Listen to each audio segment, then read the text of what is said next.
I don't There's know. none. So I don't. When You you say there's none, but that's not true. You know that's not true. so There's many people hold on. who Okay. believe that they've seen Wait. ghosts or demons. Wait.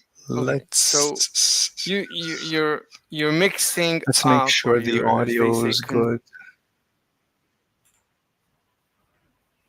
Yeah, the audio is good. you're mixing Let's make up, or sure the you're, as they Here's the say, audio.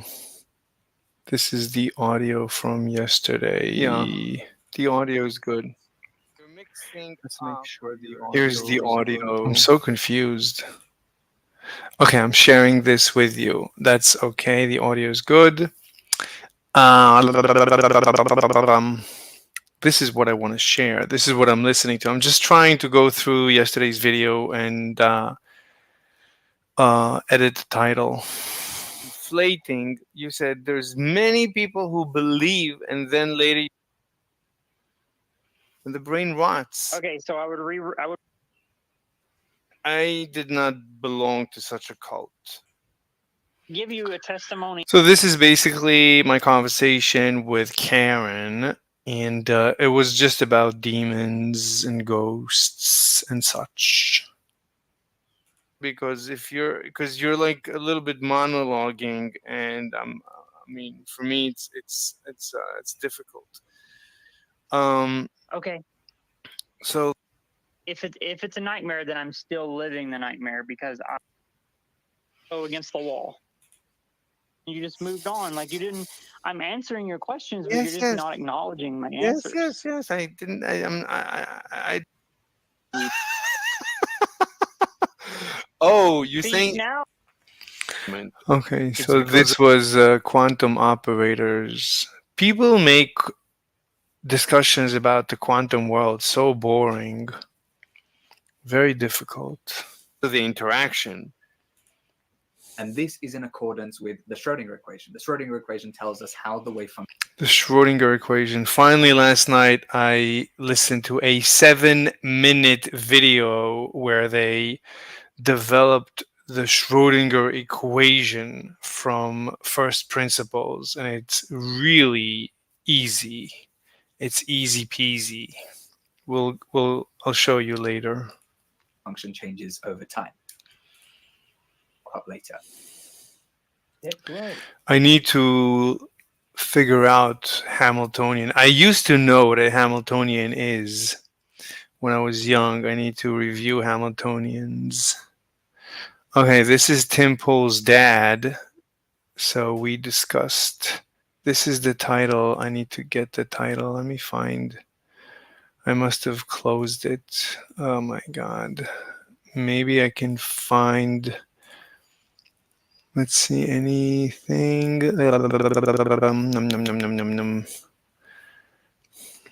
Let's find. What do our genes reveal? I don't care. Um, this might be interesting. Andrew Wilson, foundational rights. Okay. She's interesting. Ala Mephistopheles. She's interesting. Very interesting. She doesn't want to come on my channel.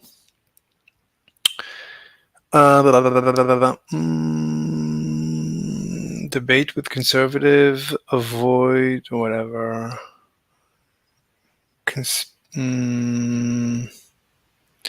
Okay, let's find Temple Dad channel. So let me open a link, a tab, and Tim Pool Dad. Okay, this is his channel. Will Trump media Melania Trump to star as the victim? Devils admin attempting to get video. All right. Stars of screen. I think it's this one. Maybe. $1,000 I can give somebody and first effect. All right, subscribe, like, ring the bell, bang the gongs. First, better in America. He gave a tax break. Yeah. So this is the link. So we want to paste it. I can't show you where I'm actually editing the thing, and the link is this. So there's the link. What else we got? Okay, so that's his video. And this is my video. Well, With what? Mop the floor. I'll send you a picture. More Karen. There's a picture.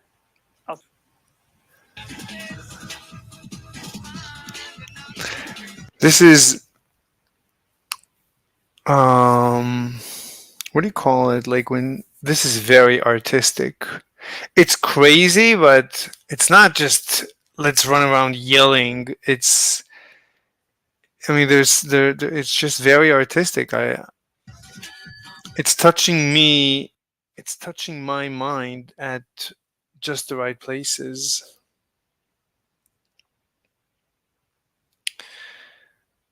All right.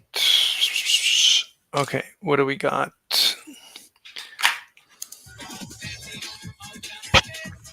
It's so simple, but they dress them up in such the most bizarre way imaginable.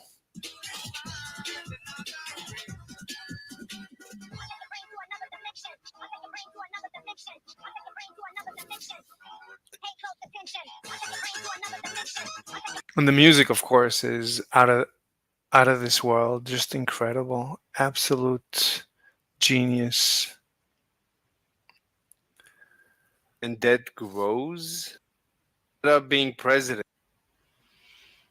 what did I say earlier about minimum? Yeah, Tim Pool.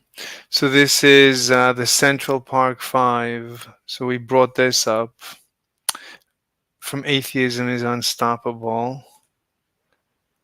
But let's find, yeah, Devon Tracy. That's Atheism is Unstoppable. Let's find it. Maybe I can reopen, close tab. Prodigy, reopen, close tab. Devon Tracy, that's good. And reopen, close tab. That's the another dimension. Reopen, close tab. That's it. Okay, so I want this. Copy. Maybe I don't need to do all this work. I just want YouTube to notice. Like I'd like Devon Tracy to notice my video. So maybe this way he would notice it. I don't know.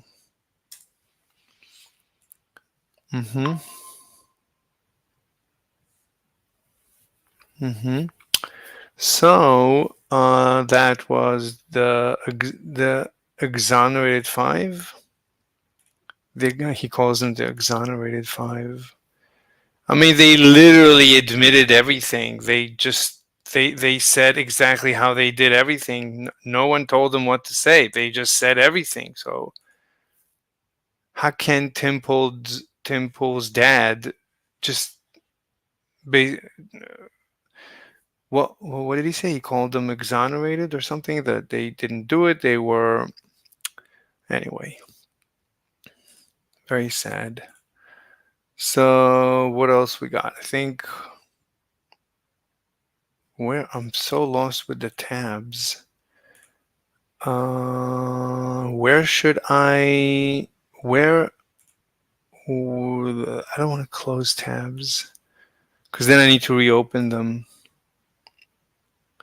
This is an old video. Okay, this is Tim Pool's dad. And this is, I guess, my response. Okay, so we were here. Anyway, okay, no, they're not innocent. Okay, The politicians, they saw this. Condensation and evaporation to expansion and contraction. That's nonsense. On a macro level. away from the sun. Momentum of light comes from. But as I say this, I think that This was a good video. Here he shows that a test particle will get deflected by an electromagnetic wave, that an electromagnetic wave actually has momentum. This is incredible. An electromagnetic wave actually has a momentum.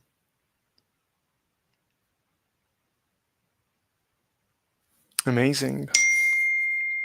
So all the energy that is invested in sending out an electromagnetic signal, all that energy is converted into momentum. That energy becomes momentum when it leaves, like when you're shining a light, when you turn on a light bulb, actual momentum, pure momentum. Is it pure momentum? It would appear to be pure momentum. There's like the electromagnetic wave doesn't have a mass associated with it. It's just a wave.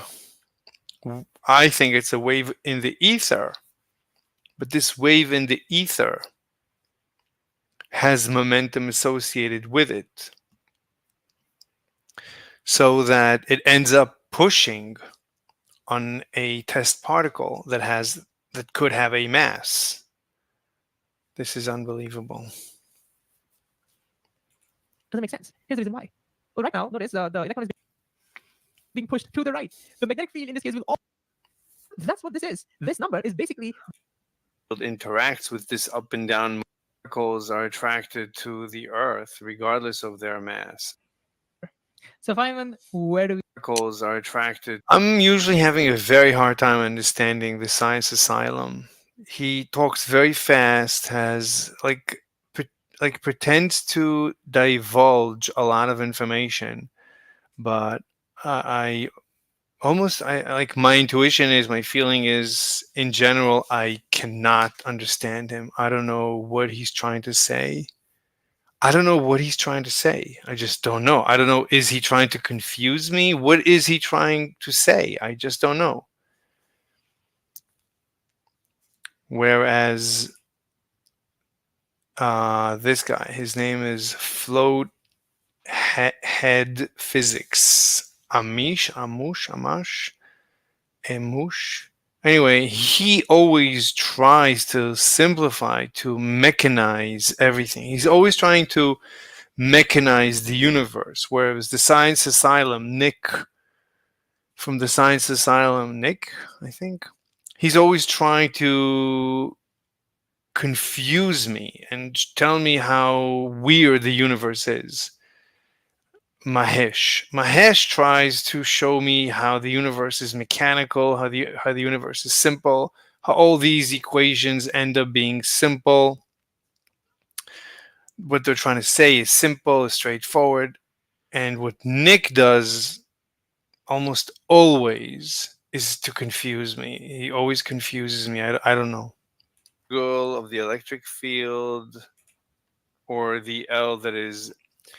This diagram, I didn't understand this diagram. It's supposed to be like an introduction to this, but this is much simpler. And I came up with an even simpler explanation. But this was amazing. That a closed loop, already here I got lost. But any closed loop in an electric field,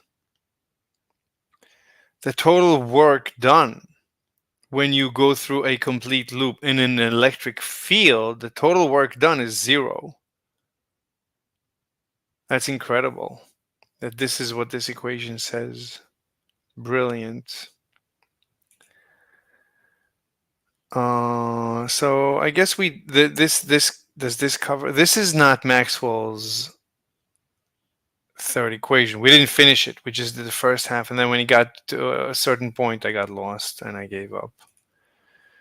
And then early models of the atom and why they feel so right but aren't. Energy in the form of electromagnetic radiation. And the electrons orbiting around our nucleus in this planetary model are indeed accelerating. Here's the thing, we can think of those electrons as moving at a constant speed, initially at least, around our nucleus. Yeah, we did that too.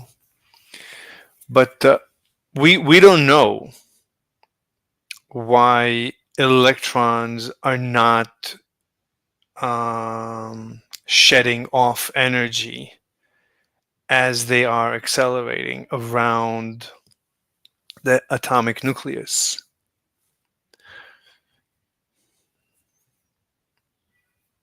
So the question is, why do electrons, why do accelerated electric objects, electric sources, when we accelerate them, why do they shed off energy? What's the equation that an accelerating a changing electric field creates? The question is, what does Maxwell say about a changing electric field, and how does this relate? This claim, right? They keep claiming, oh, it's an accelerating electron. If the electron is accelerating while it's orbiting the nucleus, then it should give off electromagnetic radiation. So this is the claim they keep making. But then Bohr said, well, it doesn't happen. As long as the electron is in a stable orbit, it does not give off any energy. And they asked him why, and he said, no, it's a postulate. There is no answer why. So my question goes back to them. Why do they claim that? Why did they expect an accelerated electron to shed off energy? Why did they? Why would they say this? Like, I can understand mechanically when an electron falls from a high energy state, from a high orbit to a low orbit, you can intuitively understand, oh, when something falls, it creates a vibration, and that vibration is a photon, and that's energy, and I can understand that. But that's not because the electron was accelerated.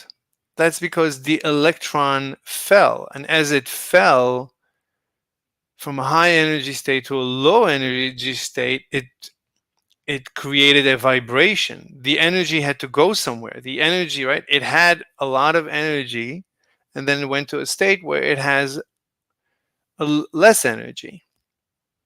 So it's like any system that goes from high energy to low energy, the energy has to go somewhere.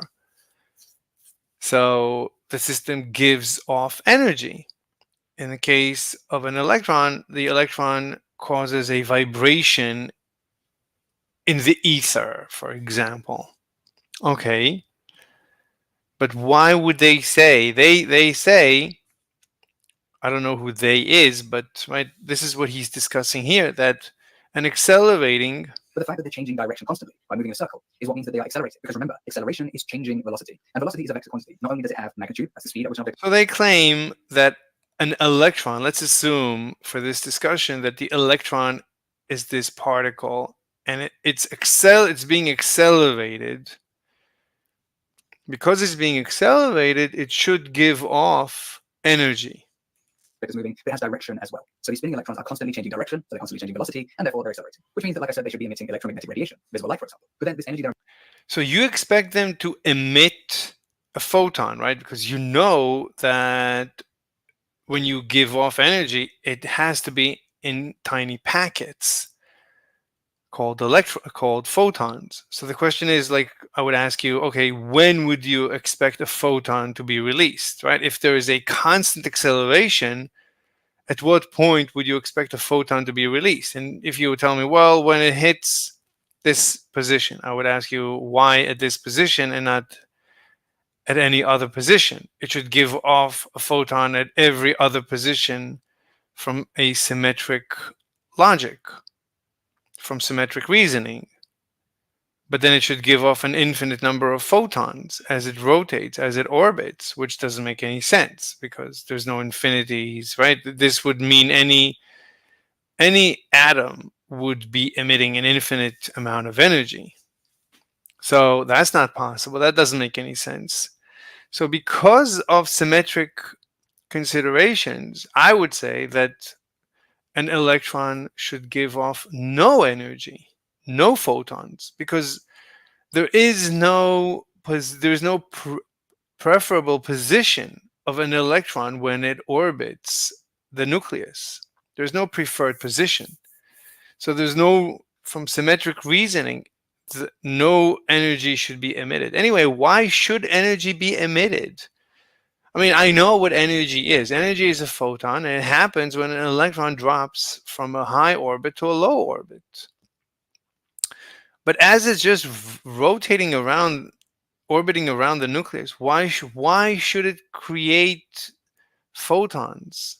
It's not bumping against anything. I mean, I just don't see it. It's not going down from a high energy state to a low energy state, which is when a photon is released, which means that their entire notion that photons are released just when an electron changes direction must be wrong.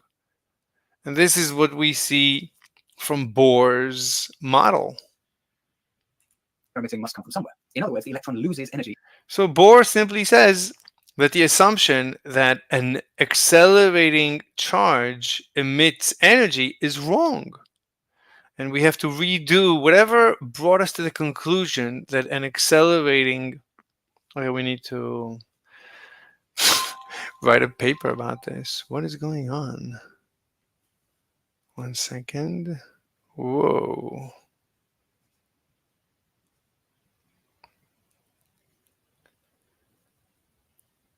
What is going on? Wow.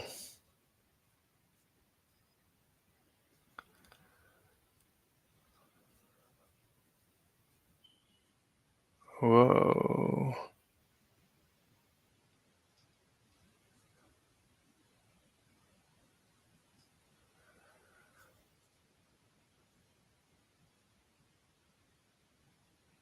Hmm.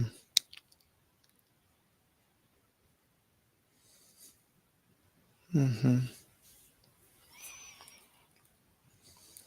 Let me just ask a question.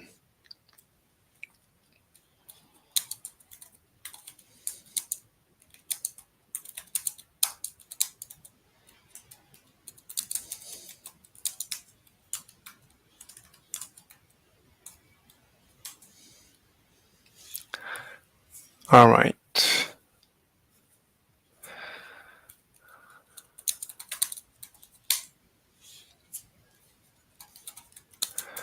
One second.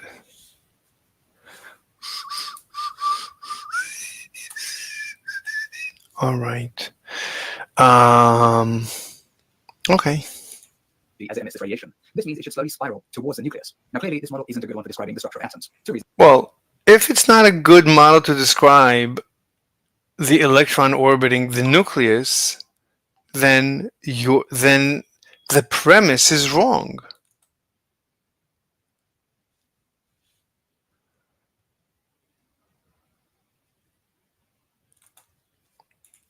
Isn't really. Firstly, we would notice if all atoms were constantly chucking out radiation. And secondly, atoms exist. No, infinite radiation. If all electrons constantly spiral towards nuclei, then atoms wouldn't exist. Whereas we know that there are stable configurations of electrons around Okay, so the premise is wrong. nuclei. They keep saying in every argument, oh, it can't be, it can't be. But then Bohr just said, I posit that it doesn't emit. As long So Bohr just said it we're wrong, and everyone accepted him. Okay, but you need to still deal with the premise. Why did everyone object? Why did everyone say it cannot orbit? Bohr said it's orbiting. Done. No, It's orbiting and not releasing any energy. And done. 1 second. When these notifications. Russian BND-4 destroyed during counterattack on Obukovka. All right. as it is in a stable orbit, it doesn't emit any energy. Only when it goes. This ends up being really interesting. I mean, Bohr's model is almost the final answer, and then came Schrodinger and added the last fix. And I want to go over Schrodinger because finally I found a video that explains it. Goes down in energy level, it releases energy. So they never really answer this question. They keep repeating it as if they gave it an answer, and they didn't. Of atoms, and these electrons don't constantly fall or spiral towards nuclear. Now, this is where a physicist named Niels Bohr came into the picture, and essentially used the physics equivalent And he just posited, well, it doesn't. of flex tape on the broken planetary model. He realized that in order to improve this model so that it more closely matched the actual behavior of actual atoms in the universe, we would have to place some restrictions on it. The main restriction that he placed on this model was that electrons can only exist specific distances away from the nucleus. In other words, they can exist only at specific energies. The electrons were only allowed to exist in particular places. They could But there's still. It's not just that. It has to do with the wavelength. He said that there's eigenvalues involved. So like an orbit geometrically, an orbit ends up being of a geometric shape. And it must be a multiple, which is why the first and second orbits are far apart, but then as you add more and more orbits, they end up closer and closer together, because the distance between these two, you have to fit, let's say, 1 wavelength here and 2 wavelengths here. The next one is 3 wavelengths and 4 and 5 and 6. So the perimeter, the surface of the circle grows, the radius grows slower and slower. Basically, does it grow asymptotically? It might even grow asymptotically. I don't think it's asymptotically, probably like logarithmically or something. Orbiting. But that means you can fit more and more and more electrons in a shell that doesn't grow faster and faster. It actually grows slower and slower. couldn't spiral into the nucleus anymore. Why was this the case? Niels Bohr had no idea. Or go into higher and higher energy levels without expanding too much. Is this the reason why when you heat up something it expands? Because the electron shells expand? At the time, it was just like I said, flex tape. Who knows why it What worked? do you mean at the So could it be that thermal expansion is due to a quantum mechanical model, the Bohr model? time? This doesn't have an answer today any more than it did then. Okay. Anyway, so this is really interesting. Let me just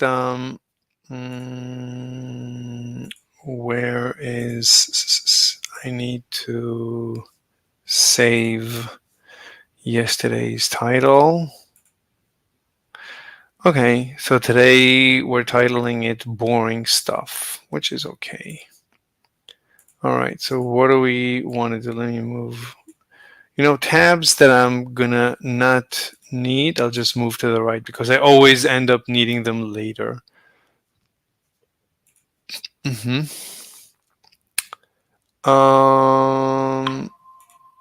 Okay, let's take this tab. Let's see what we have.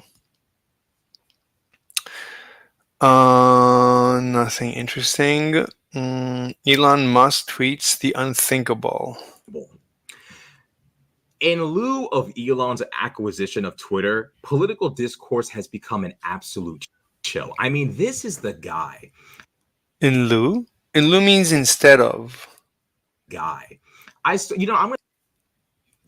gonna say. I think he thinks in lieu means in the aftermath of. He misunderstands in lieu. So Elon Musk has decided to tweet the unthinkable.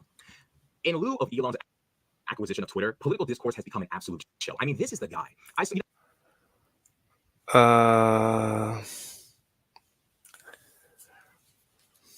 So I think lieu is spelled like this. I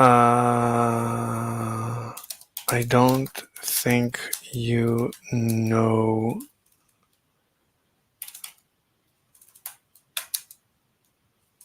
the proper usage of this term. Become an absolute. I mean, this is I'm going to say it. In lieu of Elon's acquisition in lieu and lie. In lieu, okay. of Twitter, political discourse has become an absolute chill. I mean, this is the guy. I'm going to say it. After this man got Twitter, and I've never ever in my life followed white nationalist, white supremacist platforms. So this guy used to be a right winger, and now he is a left winger, but he's faking his leftism. He's trying to be a leftist, but it's not working out. On Twitter, my feed was inundated with just caricaturized posts about black people, videos of black people committing crimes, blah, blah, blah, whatever you can think of. It's all in my feed. I don't follow these people. I don't follow these pages at all. But just coincidentally enough, after Elon takes over, it's showing up on my feed. Furthermore, Elon Musk joining the fray of anti-Semitism so much that Ben Shapiro had to hit him up and say, hey, you Elon Musk joining anti-Semitism. No. Elon Musk is not an anti-Semite. apologize for that. Oh, by the way, come with me to Auschwitz so you can see what your rhetoric can create. Elon Musk thought it appropriate to join the fray of anti-Semitism, and we've all kind of just moved on from it. Like, that's not crazy. To acquire Twitter as an already famous person, one of the most powerful, famous, wealthy people in the world, and literally fan the flames of anti-Semitism in light of Kanye West, literally just like creating his own storm of anti-Semitism. Elon Musk just joins the fray, and we've all just moved on from that like that's normal. In light of Donald Trump's second assassination attempt, Elon Musk said this on Twitter. This is what he I don't know what's going on. Why is my internet so unstable? I see that my internet signal is weak. Let me see. It shouldn't be this weak. used his platform for on Twitter. Elon Musk, in response to someone saying, I can see that it's buffering properly. Maybe my CPU is high.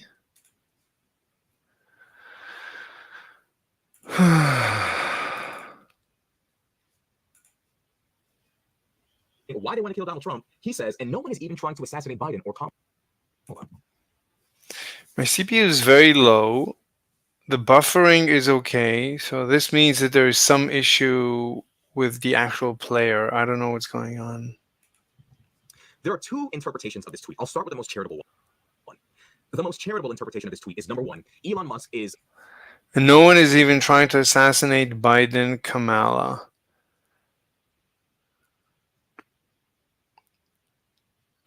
Why they want to kill Donald Trump? I don't know why Elon is tweeting this. Tweeting? Tweet to tweet to twit to tweet. I don't know why Elon Musk is tweeting this. Sometimes he tweets out very dumb stuff and then he retracts and removes it. I don't know why he's doing this. This is not good. Like, this is not a de-escalation. We should all be de-escalating. But this guy, Rashad Crenshaw, should talk to Destiny. He follows Destiny. He loves Destiny. I do too, but Destiny supports the attempt on Trump's life. So this guy, Rashad, should talk to Destiny, should criticize Destiny, should criticize the side that is escalating, like Destiny. Destiny is escalating, which is not good. Insinuating that the government or the powers that be are sending stooges to try to kill Trump, but not Kamala or Biden. The lack of assassination attempts on Kamala and Biden somehow proves that the powers that be want Trump dead. The reality is this. There have been... The reason is because there is more unhinged on the left than on the right. As much as we say that the right is unhinged, that's a lie. The right in general is hinged. The right in general are law-abiding, whereas the left is more revolutionary. assassination attempts, particularly on Barack Obama. I'm sure when Biden's term is up and years have gone on, we'll find out about all the attempts on him. In fact, if I recall correctly, the Secret Service pulled up on someone, or the FBI pulled up on someone who was planning and publicly plotting an attempt on Biden, and they got rid of him. This idea that attempts are only done on Trump is not true. It's just that Trump seems to have more frequent attempts and far more brazen attempts. Elon Musk won't tell you this, though, because he wants you to believe in this world in which everyone is plotting and scheming against Donald Trump, and Biden and Kamala are sending stooges and goons to take out Trump. Let's get to the second interpretation. It doesn't matter. Physics of how There are quite a lot of Wilhelm Röntgen discovered X-rays. Yeah, that's important. there are quite a lot of videos about how Röntgen discovered the X-ray, but most of them really skimp on the physics. What Everyone mispronounces his name. His name was Röntgen. Röntgen. was he doing? Why was he doing it? How did he discover the medical X-ray? And how did he discover that X-rays are really high-energy invisible light? Ready for the real story? Let's go. Electricity. According to Röntgen, it all started because he'd been interested in the researches on the cathode ray. I guess the way you spelled it should be Röntgen. Especially those of his friend Heinrich Hertz and Hertz's assistant Philip Leonard. All right, let's listen to this again. Because he'd been interested in the researches on the cathode ray. He discovered the medical X-ray. And how did he discover that X-rays are really high-energy invisible light? Ready for the real story? Let's go. The cathode ray, especially those of his friend Heinrich Hertz. According to Röntgen, it all started because he'd been interested in the researches on the cathode ray, especially those of his friend Heinrich Hertz and Hertz's assistant Philip Leonard. Okay, so the cathode ray is a vacuum tube. I think she'll review it. It's a vacuum. It's a glass tube that's been evacuated of anything we could expect is inside. So it's a vacuum glass tube that is basically an incandescent light bulb. But when you light it, you also have a positive charge. So it pulls electrons off the filament. Anyway, let's let her explain it. So what is she saying? According to Röntgen, it all started Because he'd been interested in the researches on the cathode ray, especially those of his friend Heinrich Hertz and Hertz's assistant Philip Leonard. So Hertz experimented with these vacuum tubes. I didn't know that. Hertz, I know, experimented with actual radio waves, which are something else, with antennas. But his assistant is Leonard. I think, as far as I know, Leonard invented the vacuum tube, basically. I think he got a Nobel Prize for the X-ray, which is what we're discussing now. Actually, the cathode ray had been discovered 26 years previously and are invisible rays that emanate from the negative electrode of a vacuum. There it is. So this is a vacuum tube, and you heat this up. So the filament inside glows, and then something here is you have a positive charge on this side, so the electrons get ripped off because of the voltage difference. So the electrons here are unstable because they're heated, and then because this is negative and this is positive, so the electrons jump over to the positive side, and then because of their inertia, they end up hitting this side, and maybe this side has some fluorescent material here, and then it shows a shade. You have something in the middle to create some sort of shade. Cathode ray making glass glow. Oh, the glass itself glows. Okay, phosphorus glowing in path of cathode ray. So there's phosphorus here. Maybe phosphorus? And what are these? I don't know what these are. And what's this? I don't know. And can make glass and phosphorus glow. In 1892, So both glass and phosphorus glow? Okay, so in 1892, this is basically 10 years before Einstein's relativity. Heinrich Hertz discovered the cathode rays could go through thin pieces of aluminum. And 2 years after Let's slow this down. There's a lot of information here. that, his assistant Philip Leonard So what did looked at Hertz? thin pieces of aluminum. Cathode rays could go through thin pieces of aluminum? Go through aluminum? Electrons can just go through aluminum? And 2 years after that, his assistant, Philip Leonard, made a tube with an aluminum window that let the cathode rays escape the tube entirely. With what? So somehow there's an aluminum window here that allowed electrons to completely escape from the vacuum. So it can't. Okay. How did it work? Pump? What do you mean pump? I guess they pumped out the air, so there's a vacuum inside. They heated this up, maybe, and charged it. So I think it should have been both heated and charged. This was attached to the negative side of the battery.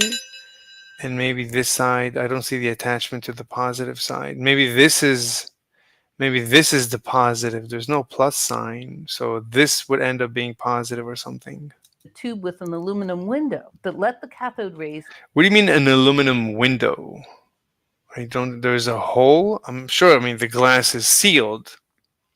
Escape the tube entirely. So the electrons were able to escape entirely. Leonard found he could get a phosphorus plate to glow a few inches from his tube, and he could even see electrical effects up to 30 centimeters away. Okay, that's about a foot away out of the tube in normal air. So usually, I guess, electrons bump against the air and they dissipate or something. So, okay. What Leonard didn't know was that cathode rays are a beam of electrons, which is why the cathode ray can be moved. So whoever this is holding, I guess, a magnet beam of electrons. So maybe the magnet, maybe the north is here, and this is on the right side. And if you hit it on the right side, let's think about it. So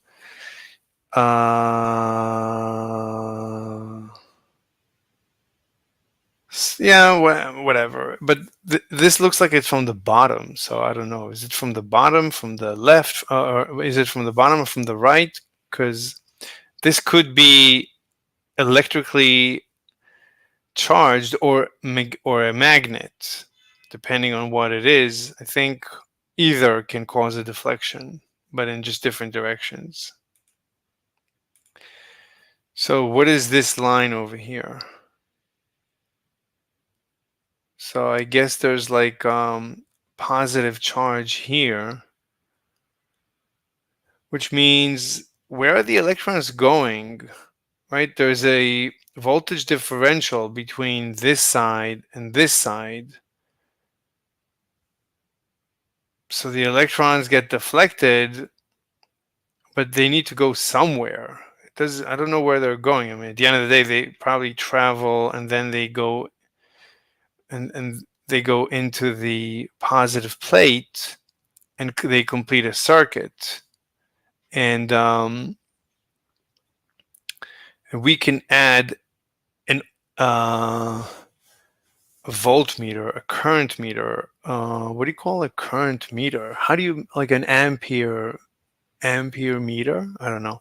And you can measure the current, and you should see a current. And this is the current. You're seeing the current. But the only reason you're seeing these electrons is because there is a phosphorus paper or something behind. It's not really behind. It's smack through the beam of the electrons. The electrons are interacting with this phosphorus material.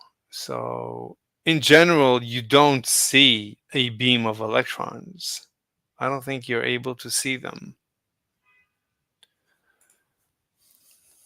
With a magnet, and bombarding a solid with fast-moving electrons can produce X-rays. In fact, the electrical effect Wait, what? beam of electrons, which is why the cathode ray can be moved with a magnet. And bombarding a solid with fast-moving electrons can produce X-rays. In fact, so bombarding a solid So I guess this is cathode rays. So this is a solid, maybe piece of aluminum, and the electrons are bombarding this piece of aluminum. From what she explained, some electrons are coming out of here, but I don't know what's this. She claims these are the X-rays. So maybe the aluminum itself is giving off high energy photons, meaning there is electrons in the aluminum, in the very aluminum atoms inside this solid, and when an electron hits an atom, an aluminum atom, it causes another electron to fly out with very high energy somehow. In fact, the electrical effects 30 centimeters away were from X-rays, not the cathode ray. So it's not even cathode rays, meaning it's not really electrons? I'm lost. Bombarding a solid with fast-moving electrons can produce X-rays. What do you mean fast-moving electrons? What do you mean fast-moving electrons? What are slow-moving electrons? I don't understand. In fact, the electrical effects 30 centimeters away were from X-rays, not the cathode ray. This is so confusing. So he placed something here and he saw electrical effects, and the electrical effects were caused by the X-rays. So he could have placed it over here just as well and gotten the same effect. However, Leonard was using a phosphor made of calcium sulfide, which is made of... I don't know anything about chemistry. I don't know what calcium sulfide is. Calcium is 2040.078. I'm assuming 20 protons and electrons and another 20 neutrons. calcium. And what is this? This is what it looks like? Atomic number 20, meaning it has 20 protons in the nucleus, and sulfur, atomic number 16. Atomic numbers so low that they're nearly transparent to small amounts of X-rays, which is why Leonard didn't notice X-rays with his phosphor screen. In addition, I don't understand. What's going on here? What is she talking about? they're nearly transparent. However, Leonard was using a phosphor made of calcium sulfide, which is made of calcium. Where? He was using a phosphor. Where? I guess phosphor means anything that contains phosphorus. Where? Where was he using it? Bombarding a solid with fast-moving electrons can produce X-rays. In fact, the electrical effects 30 centimeters away were from X-rays, not the cathode ray. However, Leonard was using a phosphor made of calcium sulfide, Where? which is made of calcium, atomic number 20, meaning it has 20 protons in the nucleus, and sulfur, atomic number 16. Atomic numbers so low that they're nearly transparent. What do you mean nearly transparent? I don't understand. Low atomic numbers are transparent in general? Why?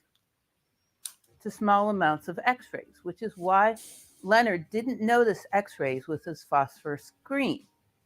In addition, it is important What? What is she talking about? transparent to small amounts of X-rays, which is why Leonard didn't notice X-rays with his phosphor screen. He didn't notice X-rays was his phosphorus screen? What phosphorus screen? With his phosphorus screen? He didn't notice them? What? In addition, it is important to note that in order to study his phosphor screen, Leonard studied his screen in a dark room and covered the tube in light-tight cardboard. Thus, Leonard made the first cathode ray tube / X-ray machine that you covered and studied from the outside. Now, Röntgen had a different phosphor that he was thinking of using with Leonard's tube. Röntgen used a barium. what is Leonard's tube? I mean, she said the tube was invented 26 years before. So what is Leonard's tube? Platinoside phosphor that had barium, atomic number 56, and platinum, atomic number 78, which, according to an article published in Physics Today, was, quote, approximately 100 times more efficient for the detection of X-rays than Leonard's low atomic number screen. This is not to imply that Röntgen thought a heavier element would discover a new type of ray. It's more that he had a new type of phosphor and wanted to see what would happen. In October of 1895, Röntgen began to buy and build a variety of different vacuum tubes. Who? 1895, Röntgen began to buy and build a variety of different vacuum tubes. This brings us to the fateful night of November 8th, 1890. So he started building different types of vacuum tubes. She's not saying, okay, this looks kind of normal. I guess you heat this up, this heats up, and then you charge it. This is maybe the negative comes in here, the positive comes in here. Maybe this is for the vacuum, or something here is to create the vacuum, to pump out the vacuum. And this is the phosphor. This again looks, I mean, why are we using such old pictures? Why can't we see what these things look like today? And this one, I guess, goes down or goes up to see how it reacts with gravity. 1895, Röntgen began to buy and build a variety of different vacuum tubes. This brings us to the fateful night of November 8th, 1895. Like Leonard, Röntgen covered a tube with thick cardboard, turned off the lights, and excited his vacuum tube. As he reached for the screen on the side of his tube, he noticed out of the corner of his eye a glimmer of light on the screen. Quote, the effect was one which could only be produced by the passage of light, but no light. Why was there a screen over there? Right? The screen should be maybe on the right here, if anything. Or is this completely sealed? I mean, I don't understand. I mean, cardboard was shielding what? I mean, something is left here, so.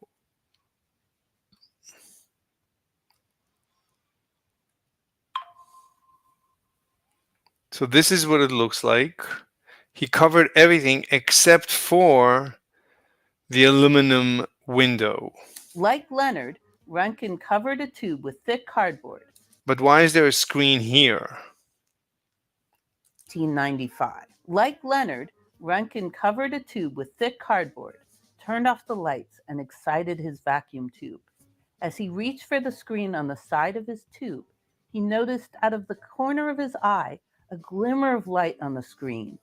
Quote, the effect was one which could only be produced by the passage of light, but no light could come from the tube because the shield which covered it was impervious to any light known. The importance that Röntgen noticed the ray on the side of the tube should not be understated. Cathode rays, i.e. beams of electrons, can make it through thin pieces of metal, but are easily blocked by insulators like cardboard. So Röntgen was expecting to see fluorescence past the aluminum face, but he knew that the cardboard blocked any cathode rays, as well as all visible and ultraviolet light. So he wasn't expecting anything out of the side. So what was happening? Röntgen recalled, quote, it seemed at first a new kind of invisible light. It was clearly something new, something unrecorded. For weeks, he secretly studied these rays, which he named X-rays, X for unknown, to distinguish it from any other kind of ray. Röntgen then found that all of his tubes would make X-rays, whether the cathode ray hit aluminum or glass. By the way, it wasn't until after Röntgen's first publication that many people, including Röntgen, found out that hitting low mass materials like aluminum and glass produces far less X-rays than hitting high mass materials like platinum. For this, I see. So the difference between his experiment and Leonard's experiment is that Leonard was using low atomic numbers and Röntgen was using high atomic numbers. So the higher atomic numbers are just heavier. So they create more of a bang when the electrons impact. Let's see, early X-ray machine and platinum. So there's platinum. So how would this work? Which is the positive, which is the negative? Difficult to tell. There's no filament here. Where's the filament? This looks like a plate, a plate, a plate. I don't know what this is. This could be a filament. This could be a filament. I don't know. This is very, like, she shows these things. She just expects us to understand how they work. Oh, maybe this is how it works. This is a little bit different. This is not the same. So you would have this apparatus. Very difficult to understand what's going on. These two are connected. But why are these is this the positive side? Probably the positive side. Why do you need both? Why can't you just impact on platinum? Why do you need anything else?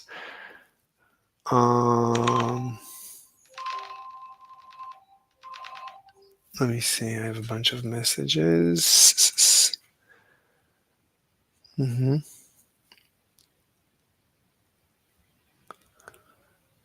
Mm-hmm.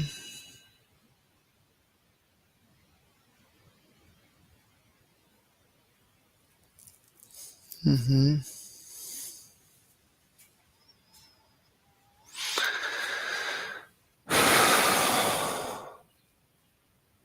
Mm-hmm. Mm-hmm.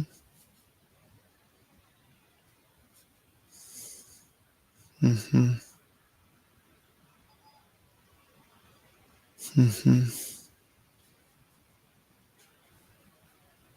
Mm-hmm. Interesting.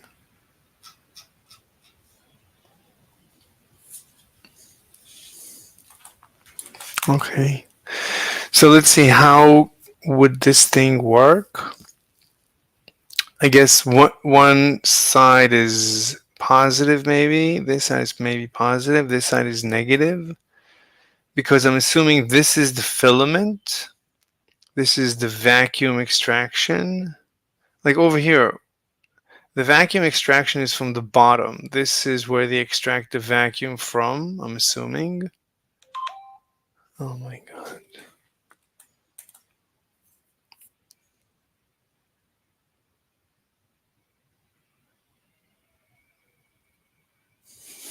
Mm-hmm.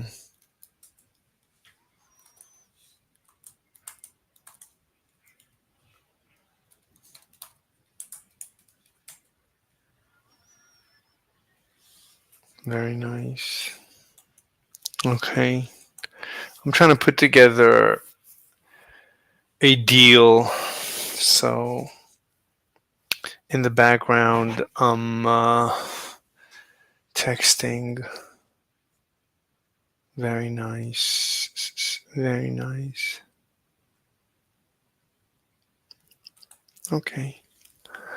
So basically all the sides are agreeing to all the conditions. So we're in good shape. Mm-hmm.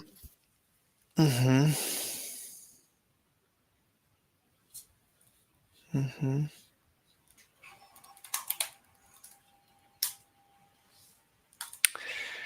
All right, so what do we got? What do we got? What do we got? I'm trying to understand how this would work.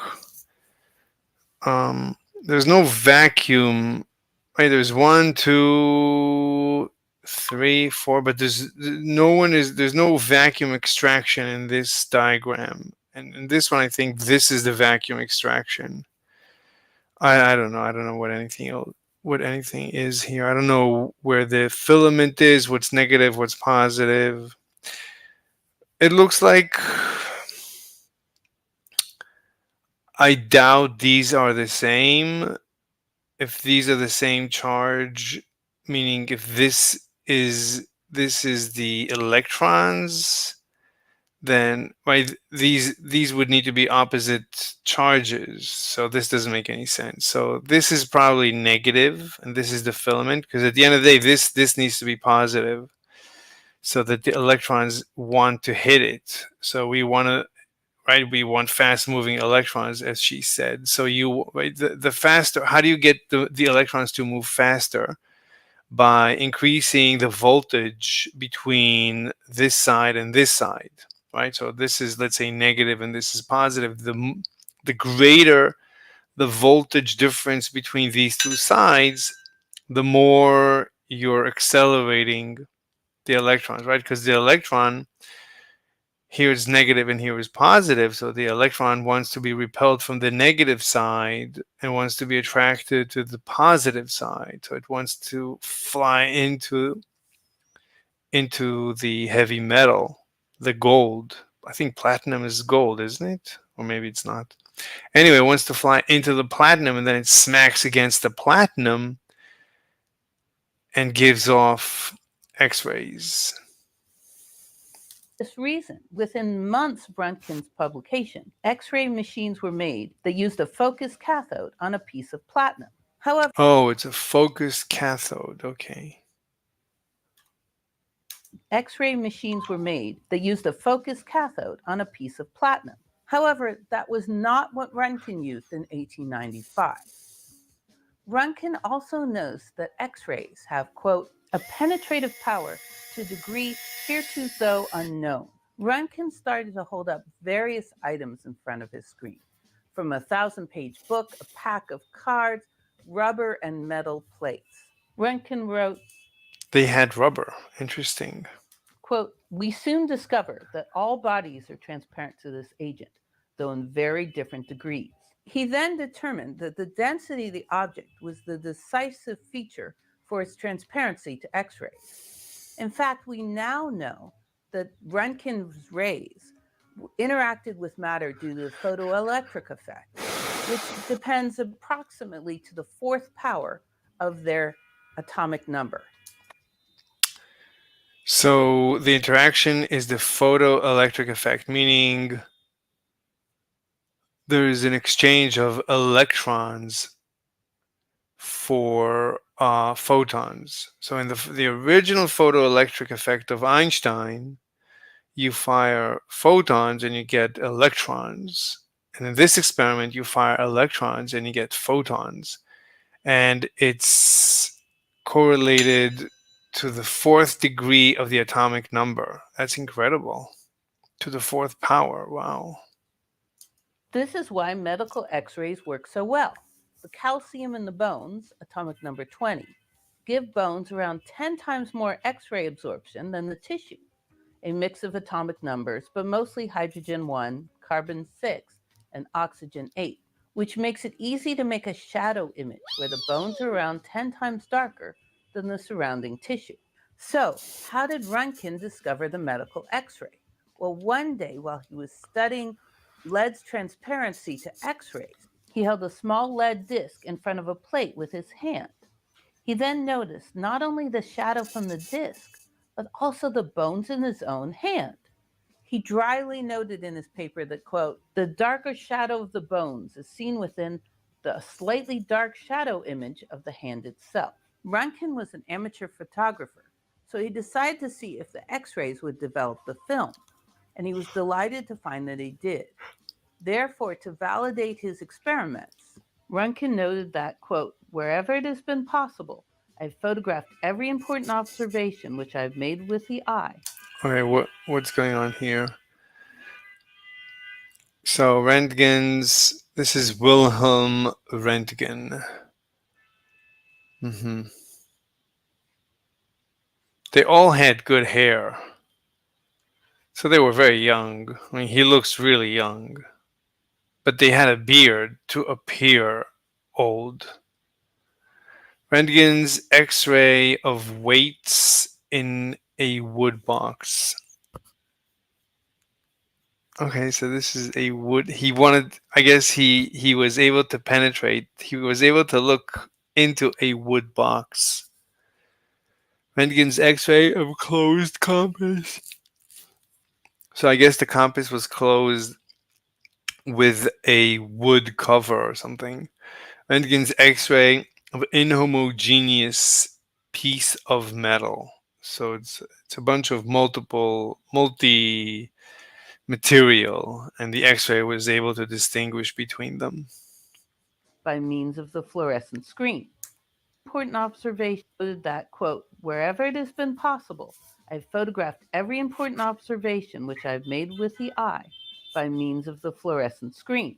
It was for that reason on December 22nd, 1895, Röntgen asked his wife Bertha if she would come to the laboratory and hold her hand on a photographic plate for 15 minutes. Wow. They made a ghostly photo that showed the bones in her hand and her large ring on her finger. This was the world's first medical X-ray. When Bertha saw this picture, she supposedly... First medical X-ray, Bertha's hand, December 22nd, 1895.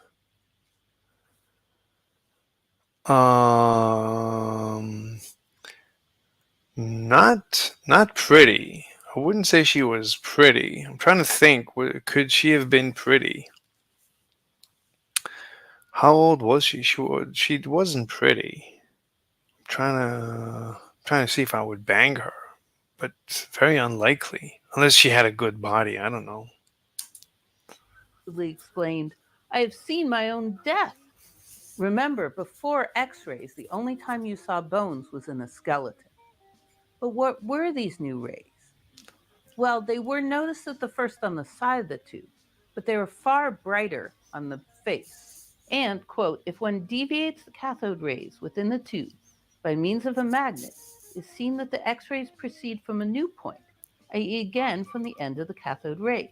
Röntgen thus correctly concluded that X-rays are created when the cathode ray hits a solid. Röntgen also found that X-rays, like ultraviolet and visible light, are not moved by a magnet. So he concluded that X-rays are...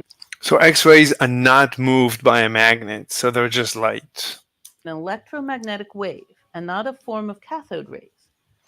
But how did he know the wavelength? Which is what we think is correct today. On December 8th, 1895, Röntgen turned in his paper on a new kind of ray, and it was ignored for a mere 8 days until suddenly everyone was talking about it, and there was a whole X-ray craze. How X-rays changed our society, our medicine, and our physics, and destroyed Röntgen's life is next time on the Lightning Chamber. I mean, destroyed his life, I guess, because it killed him. I don't know. This to me is one of the most important channels because she actually goes through the original experiments. I mean, this is how originally things were discovered. This is critical. Anyway, before I continue, I did want to show you a video that I watched yesterday. We'll come back to notifications after. A video that I watched yesterday, how to arrive at Schrodinger's equation from first principles. Really interesting. Really, really interesting. Trump gets Loomered. Yeah, people are saying that he is having an affair or something with Loomer. And that Ivanka seems to be offline. So let's yeah, he doesn't know how to fix anything. He pretends to know, he pretends to fix. He doesn't cover any any medical research. And he doesn't cover scientific research. This method seems to help more. This method seems to help less. Just telling me what he thinks is very nice, but he should cover proof, actual scientific proof. Oh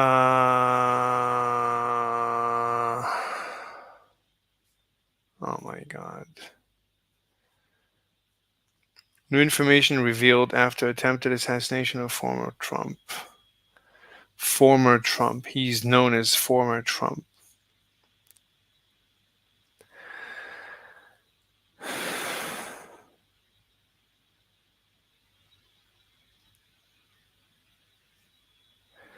So what do you mean what women actually want? I mean, I would say most women want to be submissive, no?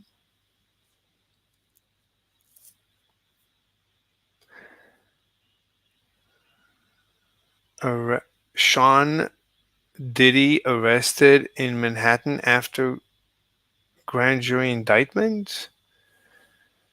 Yeah, I don't remember what he did. Okay, so material theory and large scale structure of induction. Calculus of variation. This is really interesting. Calculus of Hello, variation. and welcome to my video lecture, A Gentle Introduction to the Calculus of Variations. My name is Spencer Bagley. I'm at Westminster College in Salt Lake City, Utah. You can find me on Twitter or on WordPress. And you can find these slides at the link there. That's a handout version of this. Okay, we'll come back to this. So let me see the history, my history.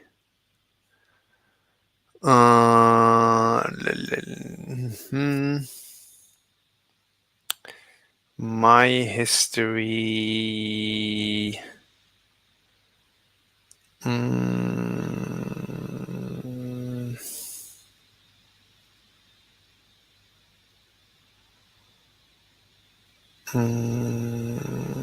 Models of the atom time Artemis.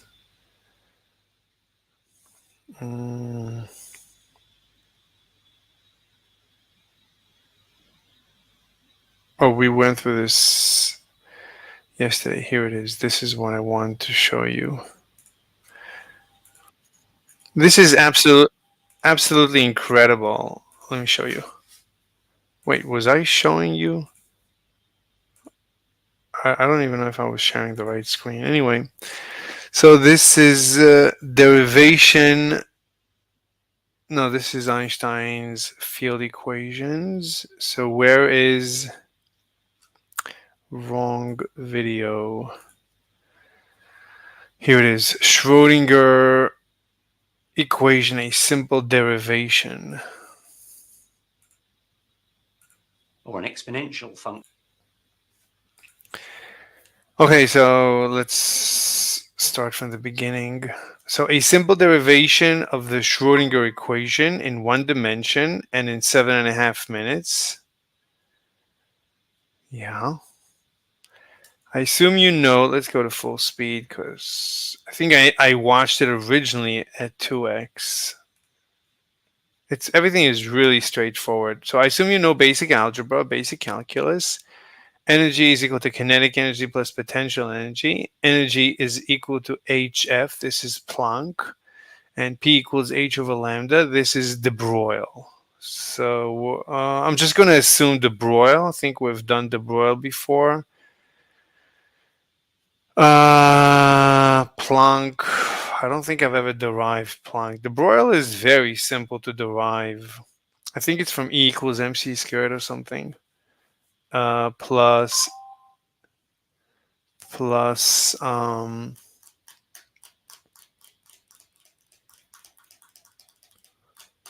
something else. Let me see, I have a message.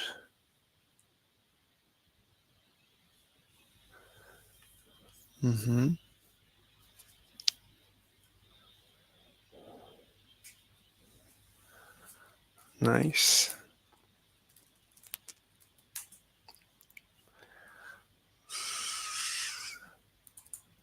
Mm-hmm.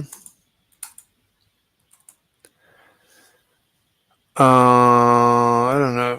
Okay, we'll figure everything out. Anyway, so assuming, okay, energy is HF, so E equals HF, that's Planck, which means for example, the energy of a photon is a very, very tiny number, which is energy times the frequency. So for a very low frequency, it's very low energy. For a higher frequency, it's more energy. But the question is, energy of what? So it's the energy of a particle, any particle. So the energy of any particle just depends on its frequency. But that doesn't make any sense. The energy of any wave, of any particle wave, of a photon or an electron. So the energy of an electron is HF. What is the frequency of an electron? So the frequency of an electron is much higher than the frequency of a photon. That's why it has mass. I think that's related. Intuitively, it feels related.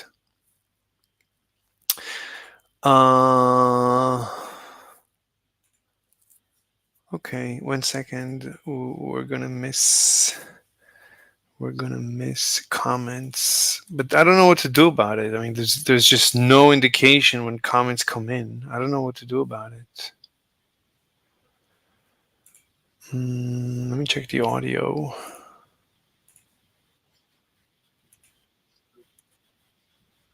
Okay, audio is good. Anyway, I don't understand Planck's equation. I don't think Einstein understood it. Einstein is the first one to have used it for the photoelectric effect, but he wrote, I don't really understand what a photon is. I have an intuition of what a photon is, a little bit. I'm not too happy with it. But I feel like I know much less than Einstein, and he didn't understand it. So what am I going to say? And this is the momentum, let's say, of an electron. So it depends on the wavelength, or a photon. Let's say the momentum of a photon or any particle, wave particle, an elementary particle, is h over lambda, which is hf. So hf is the momentum, but it's also the energy. Wait. No, sorry. So f lambda is the speed of light. For example, if we're talking about the speed of light, then f lambda equals c, which means f is equal to c over lambda, or lambda is equal to c over f. So this is c over f. And F is energy over H. And energy, anyway, we can go back and discover how these things were arrived at. So for now, we're just going to assume them. Hello. Today we're going to derive the Schrodinger equation in a simple way. We're going to start by reminding ourselves that total energy is kinetic energy plus potential energy. And we usually write that as total energy is half mv squared plus u, where u is the potential energy. So it's really a very simple derivation. Depending on where we happen to be, whether it's a gravitational field, an electric field, or whatever.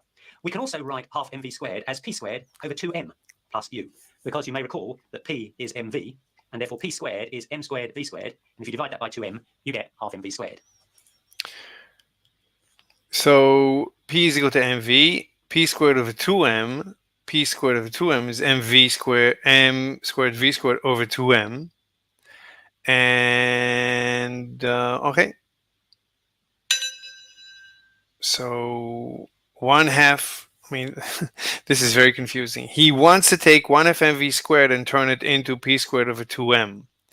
So he's asking, well, p, this is so confusing. Why would you do this? So 1/2 mv squared, you could take, I guess, mv from here and say it's p, or multiply by another m over m. I guess that's what you would do. Multiply by m and divide by m, and then you have p squared here divided by m, and there is a 2. Okay.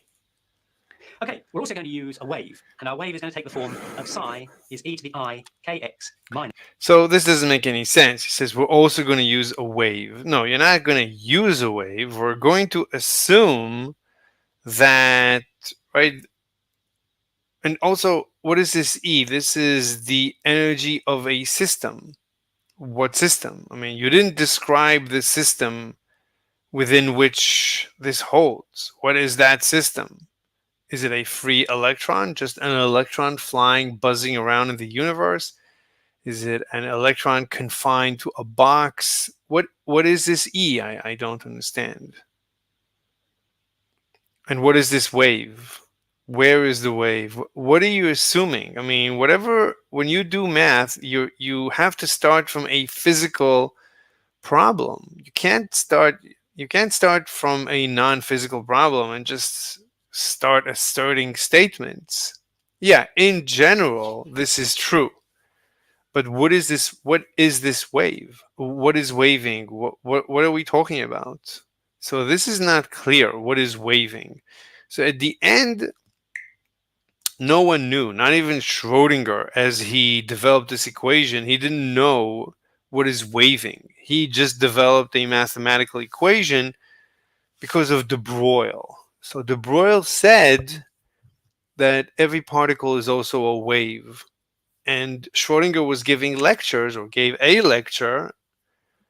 I don't remember why he ended up giving this lecture, but he said, so every particle is also a wave. So somebody in the audience asked him, okay, then what is the wave equation? Every wave has an equation. If you're saying that every particle is a wave, well, show me the wave equation, the equation that describes that wave, which is the particle.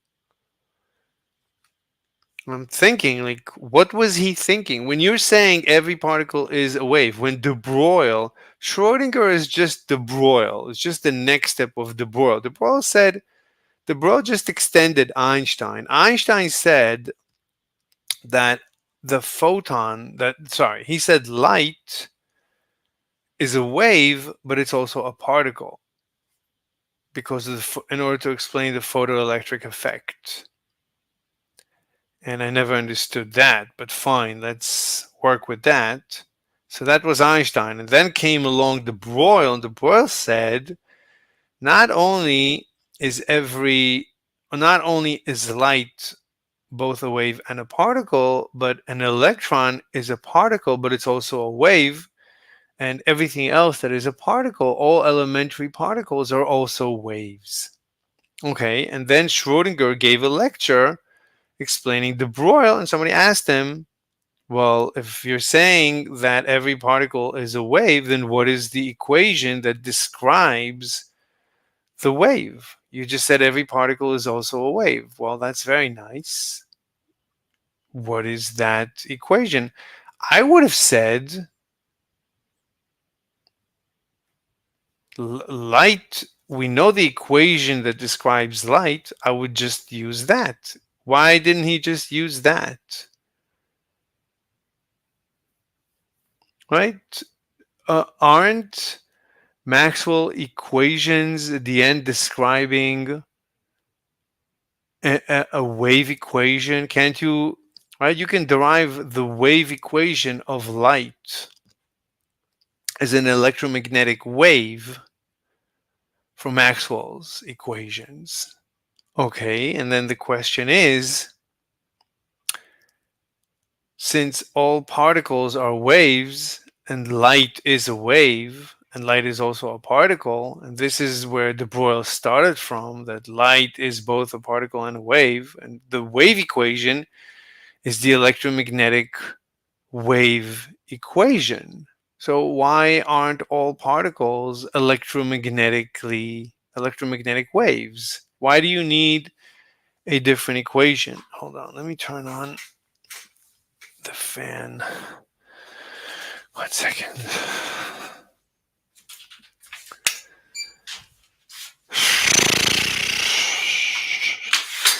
This is very difficult stuff, and I'm hot. You're hot and you're cold. Da-dee-da-da-da. Anyway, so the question is, what is... So they asked Schrodinger, very nice, but what can you describe the wave? I would have said, yeah, it's just the wave equation of light. But that's not what Schrodinger answered. His answer was, give me 6 months. I'll get back to you. And he came back with Schrodinger's equation. And this is what he did. He said, let's assume a wave. Let's assume a wave. I don't know why he is. I mean, I think he assumed a wave, well, from de Broglie. De Broglie said it's a wave. Every particle is also a wave. Okay, so this is the wave equation. So they asked him, okay, can you show me the wave equation? He said, sure, here's the wave equation. This is a general wave equation. Just like this is a general energy equation, this is a general wave equation. So I guess he said, let's take a general wave equation and throw into it everything we know about elementary particles.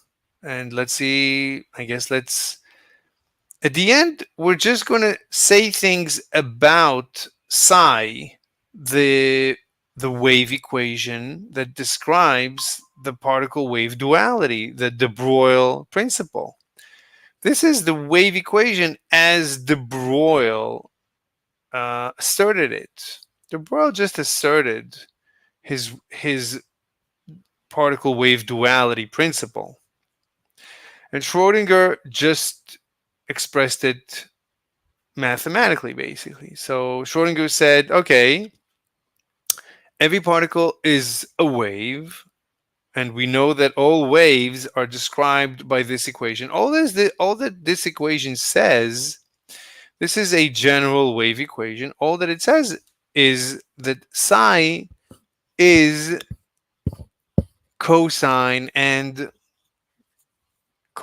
sine. It's basically, that's what a wave equation is. Every wave is a combination of cosines and sines and stuff like that. And that's all that this says, something like that.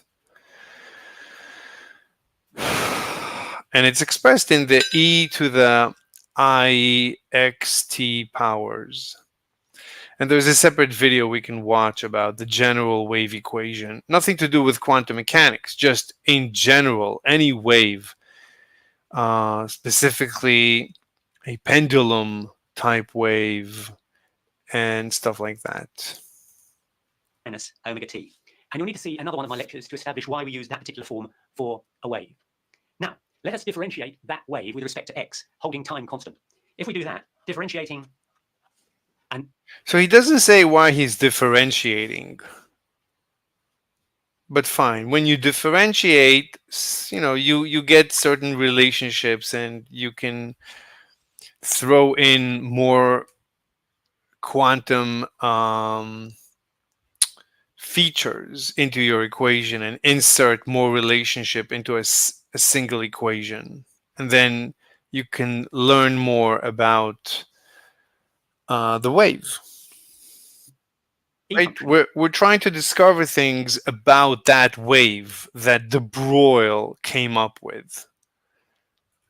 Or an exponential function is very simple. So in order to discover features of that wave, we're going to squeeze this equation and see what comes out. So we're squeezing it by differentiating this and that and seeing, then we'll see terms come out and we'll replace them with terms from other experiments, from other discoveries that we've long confirmed, so that we'll begin to see what this wave psi of a particle, let's say an electron, looks like. You take the two terms, the I and the K, which are in front of the X, and you bring it down in front of the exponential term. So we're taking just a derivative of this function. So it's just ik times psi. And it simply becomes ik times e to the ikx minus omega t, which of course is one and the same thing as saying ik times the original value of psi. Okay, we'll keep that. And now we're going to differentiate again. So we're going to take d2 psi with respect to dx. So this was the first derivative. D psi dx is ik psi squared. Now we're differentiating again with respect to x. So when we're differentiating with respect to x, we're taking a snapshot in time of the wave. So whatever the wave is, we're taking a snapshot of it in time. And we're discussing the shape at a snapshot. So this is the shape at a snapshot. Now we're differentiating again. Well, I mean, this is the wave in time. Differentiating with respect to x is not only taking a snapshot with respect, just taking a snapshot, but it's also, no, it's not taking a snapshot. We're not taking a snapshot because psi is still a function of time. We're not taking a snapshot. We're deriving the slope. An equation, the psi dx is the equation that describes the slope of the wave everywhere, every time. So the slope of the wave everywhere, every time is just take the value of the wave and multiply by ik, and you'll get the slope, which is a feature of the sine and the cosine families. And the e to the x powers. They both have this feature.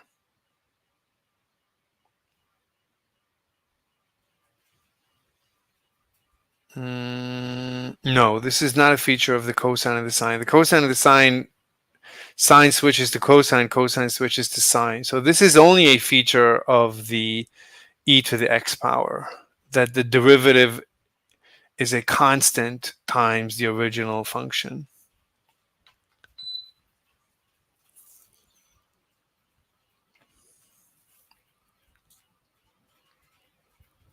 So it's not it cannot be. So is it I think it's a sine times a cosine. I don't know. We need to watch this again. Anyway, for now we'll just ignore it. It's just, this is psi. I'll have to watch again the derivation of the generalized wave equation. And that means you bring down ik again. So now you're going to get ik. Okay, so we're taking a derivative again. So again, we're going to bring down ik. So I times I is -1, k squared. So it's going to be negative k squared psi. Squared times psi. Now let's just remember that This is ik squared sine or negative k squared psi. k is equal to p over h bar. My video on the wave function explains this in more detail. So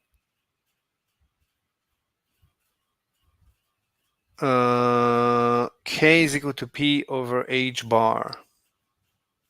Yeah, why is that? On my video on the wave function? Which wave function? He doesn't say which wave function. Why is k p over h bar? What is p over h bar? In his intro, we had p over h would be 1 over lambda. Is that what he's saying? It's 1 over lambda? P over H is 1 over lambda. Okay, we'll put a pin in that. We still need to figure out why K is P over H bar. And this is not even H bar. H bar is H over 2 pi. So there's a 2 pi involved here. Maybe he'll discuss it. Because I'm defining K as 2 pi over lambda. And if we work it through... Okay, so K is just 2 pi over lambda. So 2 pi over lambda, yeah, he's skipping steps. That's not a good idea. You're just it's just slowing everyone down. You're forcing me to have to think about so many things. Anyway, so this is from the generalized wave equation. When he said K, it's just 2 pi over lambda. That's all it is. And the generalized wave equation that has to do with a pendulum, not with quantum, not necessarily with quantum mechanics. So 2 pi over lambda is P over H bar because of, I think this is de Broglie. De Broglie said P equals H over lambda, or H bar, or 2 pi H bar over lambda, or something. Anyway, so the 2 pi and the lambda are accounted for and everything is fine. So far, I'm assuming everything is okay. Through, we know from the formula that P equals H over lambda. Therefore, P equals H over lambda is 2 pi over K. H over 2 pi is just the other version of... Okay, what a complete mess. I mean, K, this is what he wants to conclude with, I think. He's starting from K equals 2 pi over lambda. This is the given from the generalized wave equation. P is equal to H over lambda. This is de Broglie. 1 second, I have a message.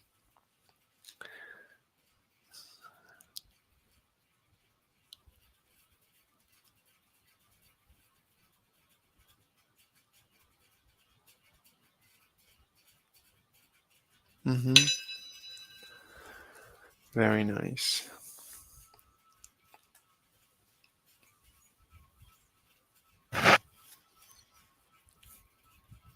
Okay, so P is equal to H over lambda. This is de Broglie. So P is equal to H, now 1 over lambda. So lambda here is 2 pi over K. So here is 2 pi over K. And the next step is H over 2 pi is H bar. So it's H bar K. So P is equal to H bar K. Planck's constant. And we've got P equals H bar. And we want to get K. So K is equal to P over H bar. And here's K equals P over H bar. So everything is fine. Everything is accounted for. Okay, so K is P over H bar, which we can use. So now we can say that d2 psi by dx squared is ik squared is of course minus k squared, and minus k squared is minus p squared over h bar squared. Again, he's skipping steps. Terrible. So the second derivative of psi with respect to x, so we said it's ik squared, which is just negative k squared psi. So here's psi, and here's the negative, and this is k squared. So k is p over h bar, so it's p squared over h bar squared.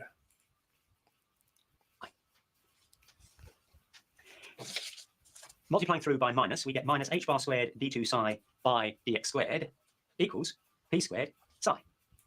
Multiplying through by minus? What did he say?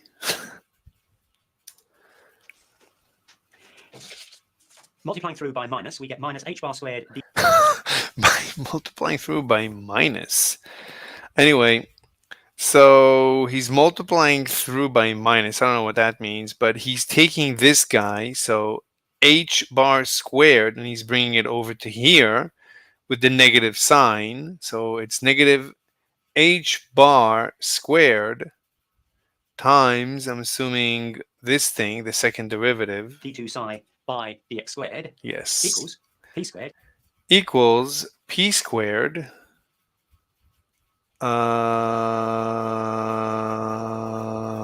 Well, the negative went over there, so this is positive p squared psi. psi.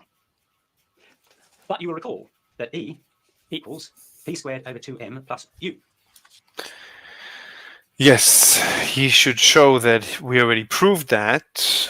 I'm assuming that we proved it at one point or another in the beginning, maybe. Yeah, this is from like 1,000 years ago, so very difficult to see. Am I on maximum? Yeah, the maximum is 240. Jesus Christ, yeah. In those days, I guess we didn't have cameras yet. So I can barely see what's going on. I cannot see what's going on here. Anyway, it's 1/2 mv squared. Here's the half. And the m is here because this is m squared v squared. So everything is fine. Yes. And so, if we had the formula we had before, we can say E psi. So we can say that E psi is p squared psi over 2m.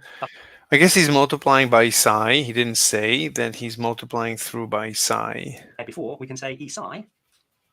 So we can say that E psi is p squared psi over 2m plus u psi multiplying through by psi. Now he says multiplying through by psi. But p squared psi is minus h bar squared. Oh, now he's showing something. But p squared psi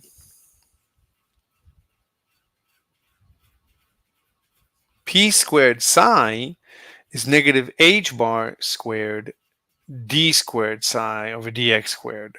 So p squared psi we have divided by 2m, so we're just going to have this thing with a 2m at the bottom.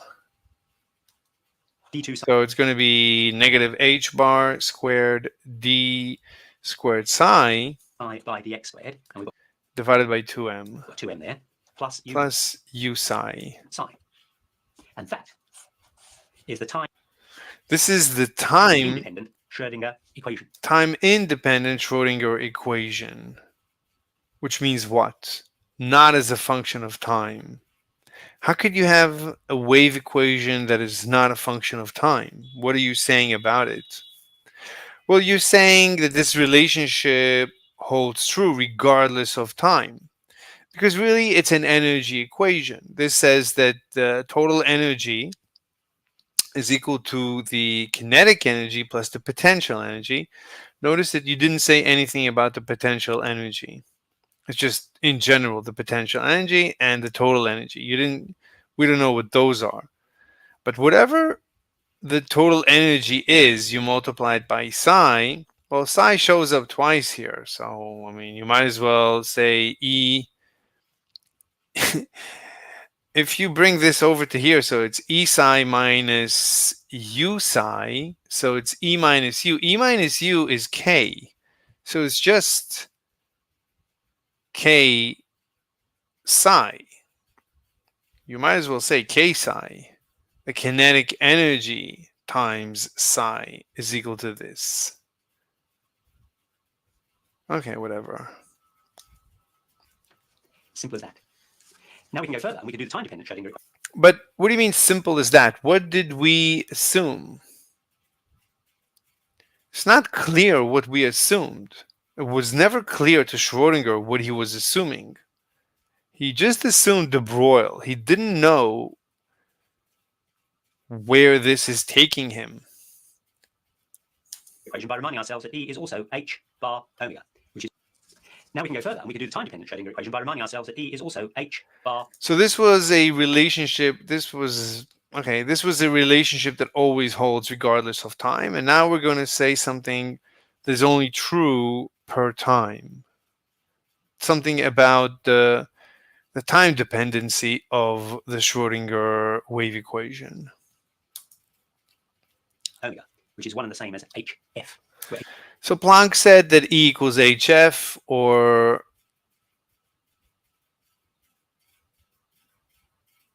isn't omega and F the same? Which is Planck's constant. Now if we take our What? bar omega, what was that? Now we can go further and we can do the time-dependent Schrödinger equation by reminding ourselves that E is also H bar omega, which is one and the. Isn't omega and F the same? same as HF. How could you say it's h bar omega and it's hf? Omega and f is the same. Omega is frequency and f is frequency. Am I missing something? Unless he's defining f is equal to omega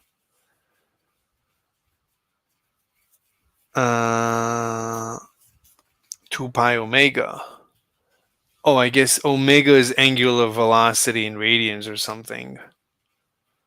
And f is complete rotations per second. F is number of 360 degrees, basically 2 pi. Right, f is equal to 2 pi per second. The definition of f is 2 pi per second. Let me see.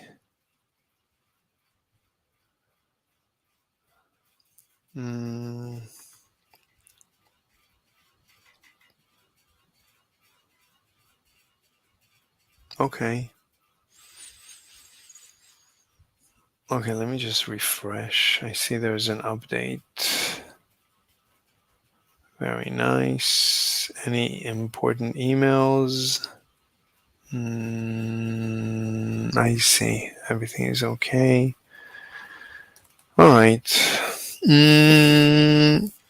Okay, so that's the relationship between f and omega.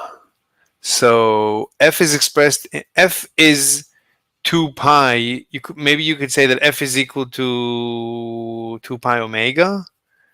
If omega is in whatever degrees or radians times 2 pi, that's a single f, because f assumes a 360 rotation. The definition of f is a complete cycle.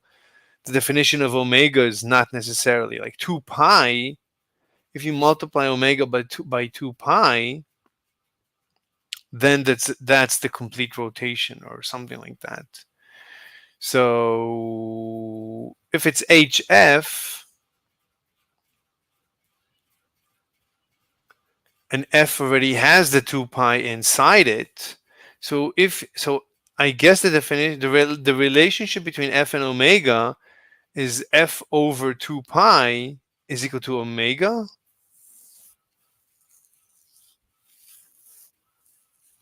And if you divide by 2 pi, that's h bar. So h bar omega, something like that. I don't remember my basic physics. Where h is Planck's constant. Now if we take our famous equation for the wave, e to the I kx minus omega t, and this time we Again, we're starting from just a general wave equation. differentiate it with respect to t. Now we're differentiating with respect to t.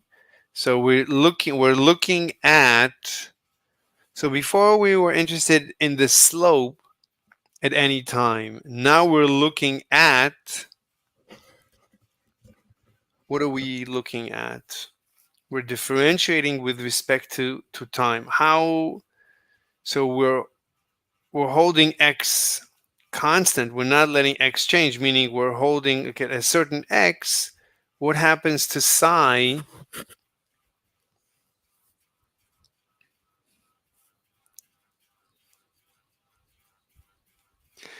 So by the way, this should be a partial derivative because psi is a function of x and t. So the derivative should be partial. This is a full derivative. This is incorrectly written.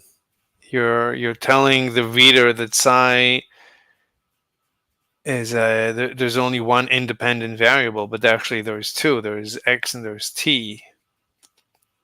So this is incorrect, but that's fine.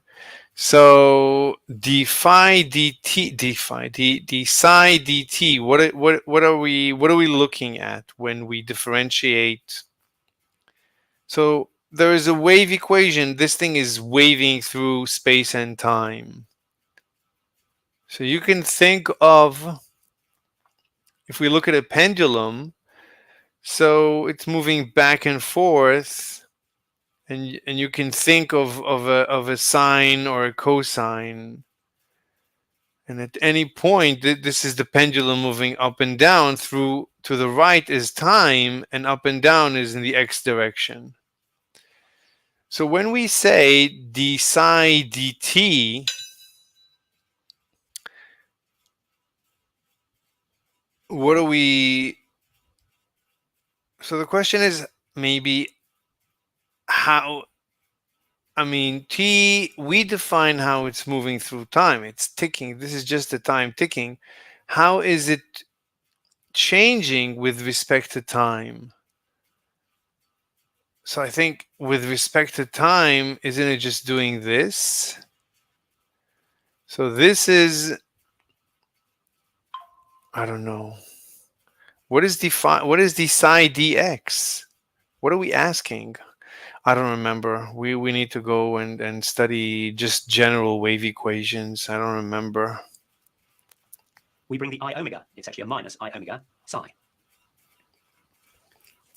But E equals. So we're differentiating with respect to t, so it's very similar. It's just that the I omega comes down. So it's negative I omega psi. H bar omega.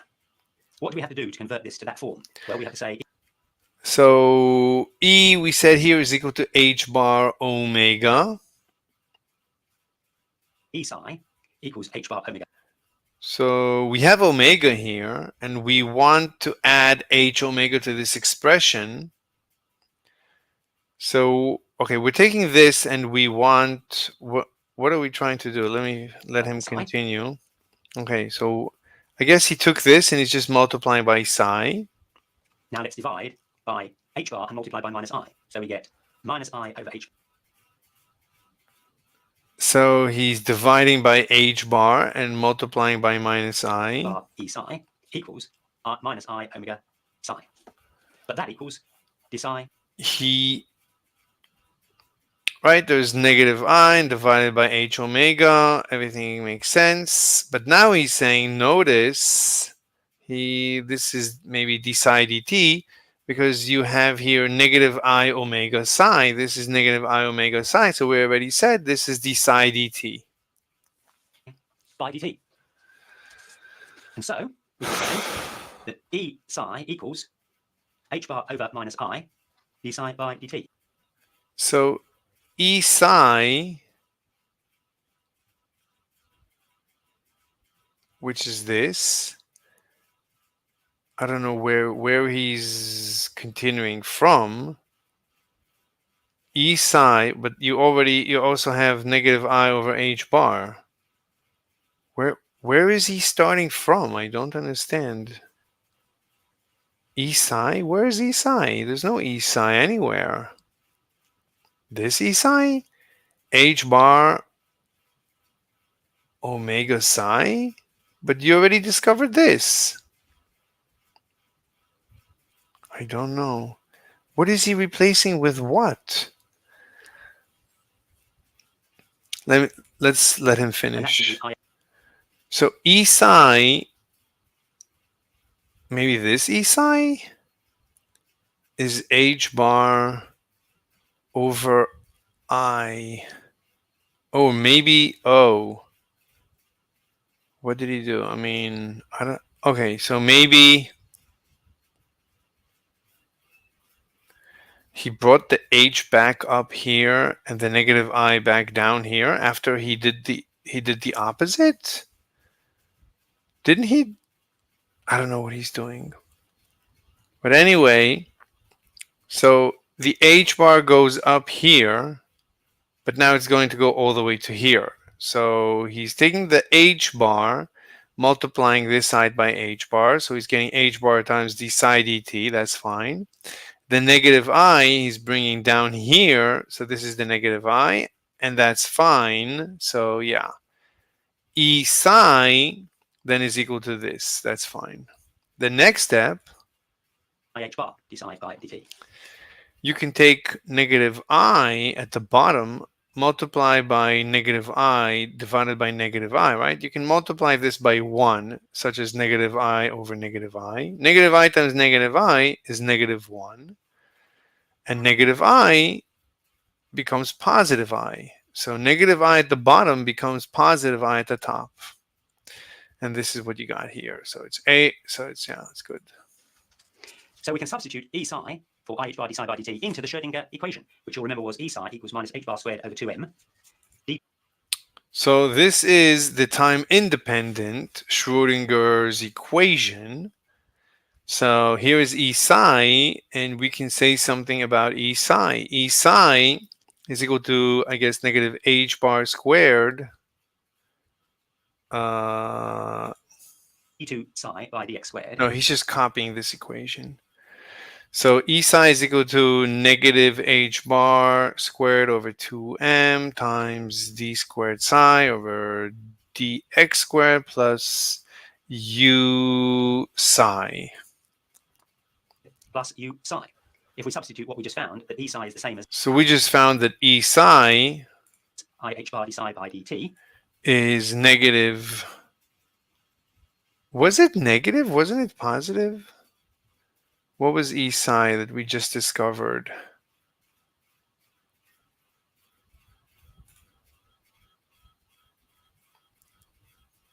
It's positive. E psi is positive. E psi is IH d psi dt. by d psi by dt into the Schrodinger equation, which you'll remember was E psi equals minus h bar squared over 2m. But it's positive. d2 psi by dx squared plus u psi. If we substitute what we just found, that E psi is the same as I h bar d psi by dt. Why do you put a negative sign here? There's no negative sign here. That equals minus h bar squared over 2m. d2 psi by dx squared plus u psi. No, there's no negative sign here. It's incorrect. He said, he didn't say negative. He wrote the negative without explaining. Is the time-dependent Schrodinger equation. No, there should not be a negative sign here. Has anyone noticed it? I think I looked it up last night. 7:31. The comments are, well, 2 years ago, 10 months ago. It's at the very last second. Your last video 6 years ago. Yeah, he was very old back then, so.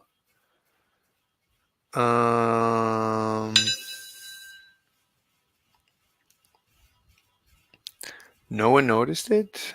Anybody be able to explain how h bar? Yeah, I thought about it. This is from 10 years ago. Yeah, it took me some time to understand how negative I from the bottom becomes positive I at the top. It's pretty remarkable that I does that. It switches signs as it goes over and under. 731 doesn't, in the original equation, the I have a positive sign. Let's see. What do they say? He hasn't uploaded in 4 years now. Anyone could answer. Oh, this guy is, it looks Chinese. It is a mistake. The negative sign should not be in front of the time-dependent term in the last equation from 4 years ago. Actually, negative sign is just by mistake. It's positive in real. It's a negative sign in this one because he used psi equals. If you want a positive sign, you use the convention psi equals. No, that's not true. I like your name, Schrodinger no Nico Chan. Who has that name? You are right, my friend. He made a mistake. Yeah. Okay, so everyone agrees basically it was a mistake, except for one guy. I think he's wrong. So that's Schrodinger. It's very similar to everyone else before him, that they just said, you know, this is our intuition. Sometimes certain people seem to have certain intuition. I don't know. Like I have my intuition about certain things and I don't have intuition about other things for some reason. So kill me now. Anyway, so that was Schrodinger. Should we go and study now the general wave equation? The wave function. In my video on the Schrodinger wave equation. It's also worth explaining why. Hello, Today, we're going to look at wave functions, and in particular, to understand why I chose the wave function that I did in my video on the Schrödinger wave equation. It's also worth explaining why we need a wave function at all. The reason we need a wave function is basically to understand why an electron going around the nucleus doesn't simply spiral into the nucleus and annihilate the atom. Wait, what? Why would it? Can you explain to me why it should? Why should it spiral? Why would you say that? Is really the foundation of quantum mechanics. The explanation is that you have to think of the electron not just as a particle, but also as a wave. And if you want to think of it as a wave, you need a wave function. That is why when I did the video on How is this related to not spiraling? deriving the Schrödinger equation, I took as a basic wave So you're saying it's not a particle? this form, psi equals e to the I kx minus omega t. I should just explain what I is. I is the square root of -1. Now, there is no solution to the square root of -1. No two numbers multiplied together can ever make -1, because any identical numbers multiplied together always make a positive number. So the square root of -1 is what we call an imaginary term. It doesn't exist. But it's used in physics to solve a problem like this. Supposing you end up with a result that says that a squared equals minus b squared. There is no solution to that. But if you introduce I, you can say that a equals ib, because then a squared is I squared b squared, and I squared is -1. Now, for those of you who don't know... Okay, so let me just think about this. So the question is, a squared is equal to negative b squared. If you take the square root of a squared, that's a, the square root of b squared, that's b, and then a equals negative b. Wait, what? Because then a squared is I squared. A squared equals negative b squared. Take the square root of both sides, but you cannot take the square root of negative, right? If you take the square root of a squared, you get a, this, or positive negative a, and if you take the square root of this side, what is the square root of -1? What two numbers give you -1? Well, then I. So it's I times, it's not really a equals IB, it's a equals positive or negative IB.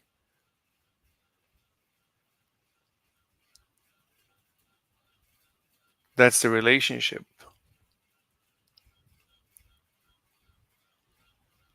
Because if you square this, you get negative b squared. But if you square negative IB, you also get negative b squared. So it's both negative and positive. It's both positive and negative. Has anyone said this? This is 151. When was this? 12 years ago. Probably a long time ago, people noticed at 151 that it should be both positive and negative.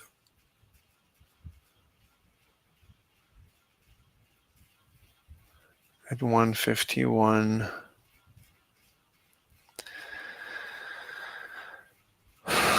We should have a different YouTube interface. People should be able to make YouTube interfaces such as, we should be able to say, has anyone asked this question? Because like if you really want to have a discussion about a video, you should be able to ask, has anyone ever asked this question? Hopefully soon we'll have a ChatGPT that will be able to ask it, has anyone ever asked this question? That's it. These are all the comments. So very few comments. So very few people have seen this video. So I don't see anyone at 151 or at 150, or there's no timestamps anywhere. This guy gives the best physics videos that I've ever seen. As difficult as it is to understand what he's writing, it's worth it.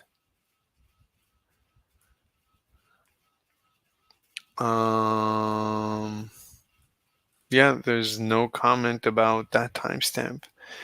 211 comments, 300,000 views. I don't know what to say. So this is 151. 151 should be both positive as well as negative.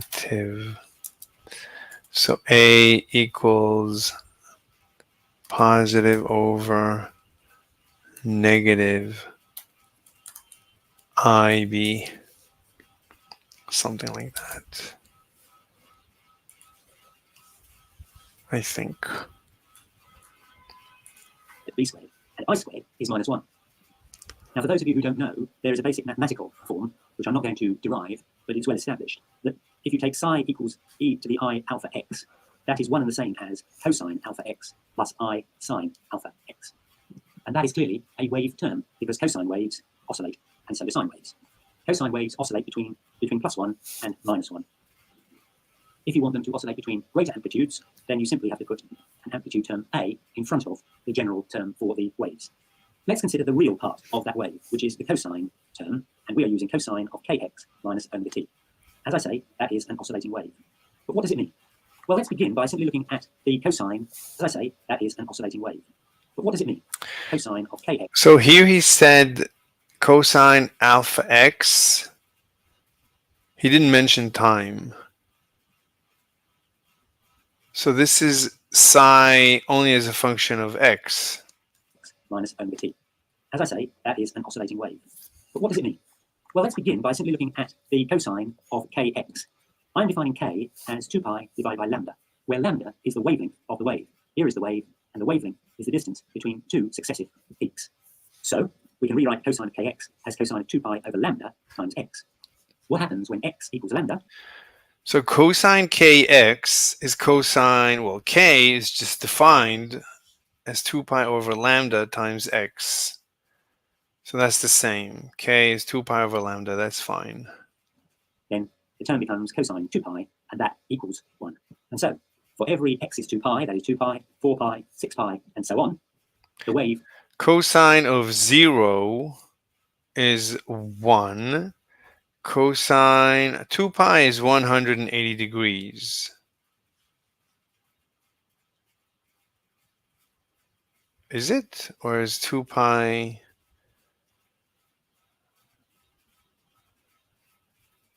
I don't know.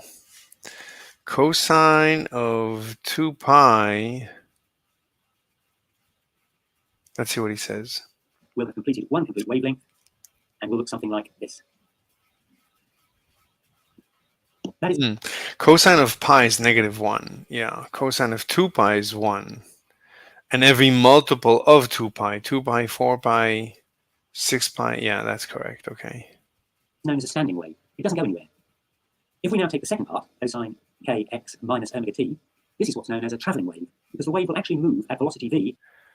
But a standing wave, I don't think you can have a standing wave that looks like that. You can have a standing wave like a guitar string. A guitar string vibrates as a standing wave, but it's moving up and down. It's not a snapshot in time. You can't have a snapshot. That's not a standing wave. That's incorrect. That is not a standing wave. That's not a standing wave. I don't know what that is. A standing wave, it is not. Let's ask ChatGPT. What is a standing wave?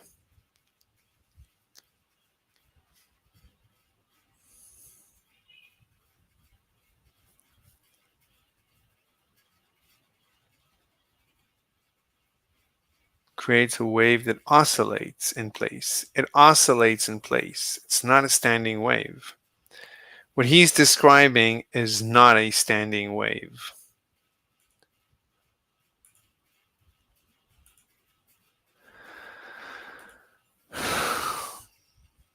$4.16.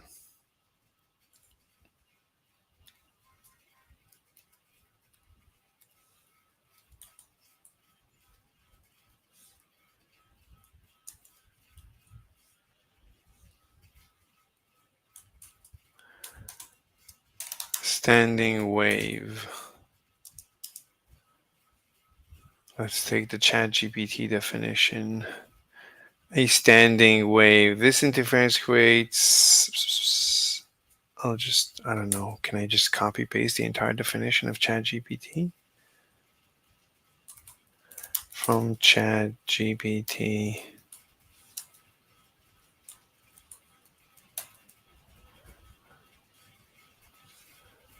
A standing wave is a wave pattern that appears to stay in a fixed position rather than traveling through it. It occurs when two waves, blah, blah, blah. So just incorrect.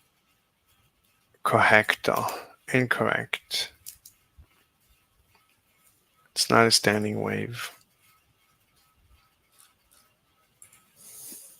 That is known as a standing wave. It doesn't go anywhere. If we now take the second No, it's incorrect. part, cosine kx minus omega t, this is what's known as a traveling wave, because the wave will actually move at velocity v to the right. I'll tell you. It's not a standing wave. It's just a snapshot of a wave in time. And this now is a moving wave. That's fine. I wouldn't say it's a moving wave. It's a normal wave. Tell you what v is in a little while. Where do the peaks fall in this wave? Well, the wave will reach its maximum amplitude when kx minus omega t is 0. Because when kx minus omega t is 0, cosine of 0 is 1. And that's Again, what? Minus omega t. The wave will actually move at velocity v to the right. I'll tell you what v is in a little while. Where do the peaks fall in this wave? Well, the wave will reach its maximum amplitude when kx minus omega t is 0. Because when kx minus omega t is 0, cosine of 0 is 1. And that Okay, cosine of 0 is 1. So that's the maximum. So whenever this thing is equal to 0, which means kx equals omega t. That's the maximum amplitude. Unless, of course, you have this a amplitude term in front of the whole thing. So when kx minus omega t equals 0, that is the same as saying kx equals omega t, or x divided by t is omega divided by k. So x over t is omega over k. But what is x divided X divided by t seems to be the velocity. by t? X is distance, t is time, and distance divided by time is velocity, v. And so this moving wave is traveling to the right with a velocity given by omega over k. But what is omega? Omega is the velocity in We need to watch an animation. radians and is 2 pi times the frequency. What is omega is the velocity in radians and is 2 pi times the frequency. What is k? K, as I've already said, is 2 pi over lambda. So omega divided by k is 2 pi f divided by 2 pi over lambda, which is simply f lambda, which is the frequency times the wavelength. Frequency times wavelength is the velocity. Frequency is the number of waves that pass a particular point per second, and lambda is the wavelength of each distance from crest to crest. And so f times lambda is the number of waves which pass per second multiplied by the wavelength of those waves, and that gives you the velocity per second. We can also say more about k. K is 2 pi over lambda. But from my video on the reason for quantum mechanics, you will see that we derive the formula lambda equals h over p, where p is the momentum. So k is 2 pi divided by lambda, which means That's de Broglie, I think. But why do you have m? is divided by h over p, and that is simply p over h bar, where h bar is a new version of Planck's constant, h over 2 pi. Why are you saying p equals mv?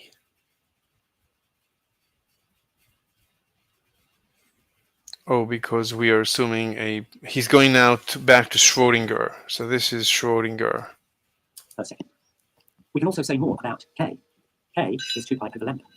But from my video on the reason for quantum mechanics, you will see that we derive the formula lambda equals h over p, where p is the momentum. So k P is the momentum, not necessarily mv. Could be mv, not necessarily. is 2 pi divided by lambda, which means is divided by h over p, and that is simply p over h bar, where h bar is a new version of Planck's constant, h over 2 pi. And that means that p equals k h bar. H bar is a constant, so k is in essence a measure of momentum. So in this formula for psi, h bar is a new version of Planck's constant, h over 2 pi. And that means that p equals k h bar. H bar is a constant, so k is in essence a measure of momentum. Equals k h bar. H bar is a constant, so k is in essence a measure of momentum. So in this formula for psi equals e to the I kx minus omega t, we can say that k is 2 pi over lambda, but it is also p over h bar, and it therefore gives us an indication of the wavelength of the wave and the momentum of the wave. Omega is 2 pi times the frequency, and thus gives us an idea of the frequency of the wave, and the velocity of the wave is omega divided by k, and that tells you how fast the wave is moving to the right. Mm-hmm. Mm-hmm.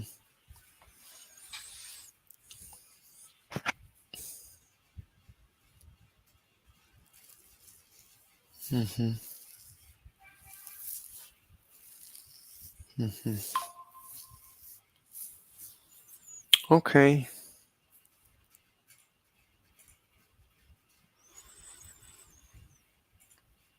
All right.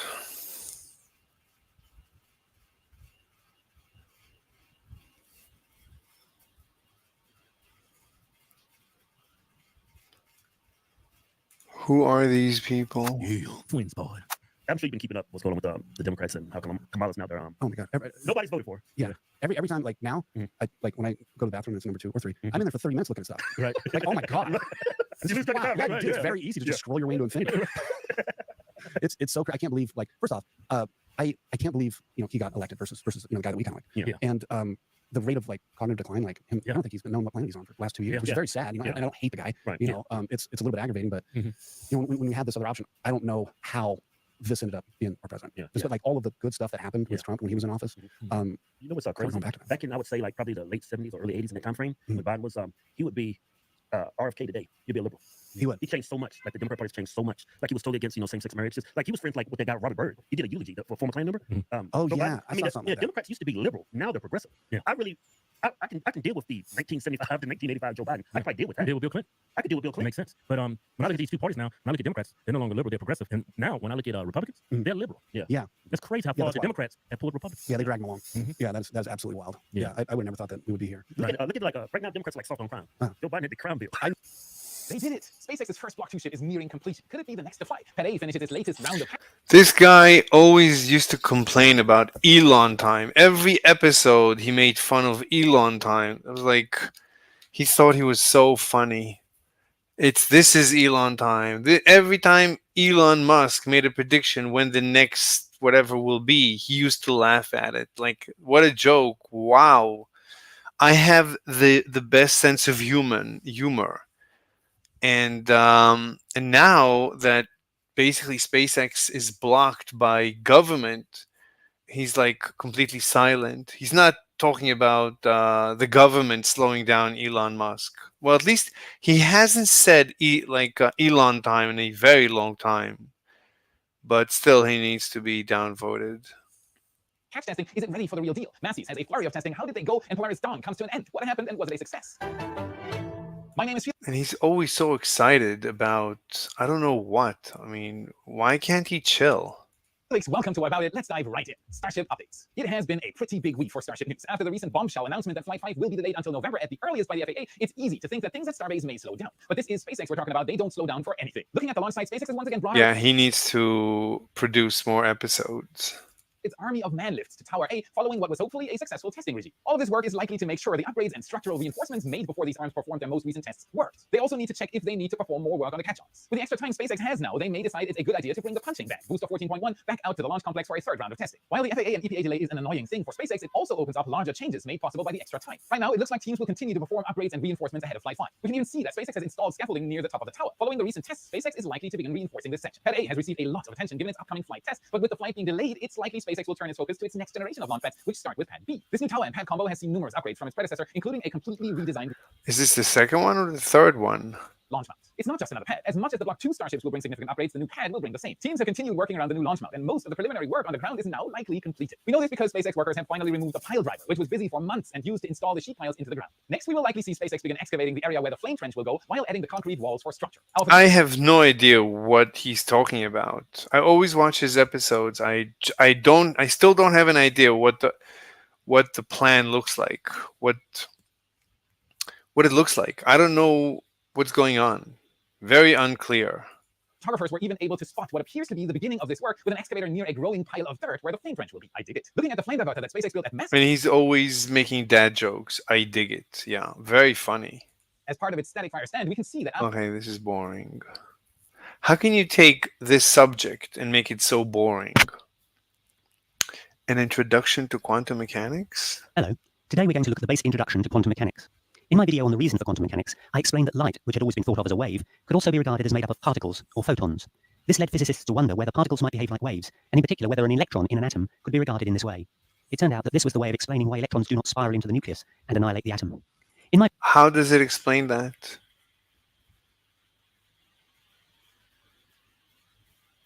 But maybe there's another video we should watch first. Schrödinger, The Reason, Part 2 of 3. The Einstein-Podolsky-Rosen paradox. Solving Schrödinger for a hydrogen atom. What the heck is a tensor? Hydrogen atom from Richard B. Hale. How quantum mechanics produces reality, and perhaps this is Arvin Ash 3 years ago. Demystifying the metric tensor of general relativity.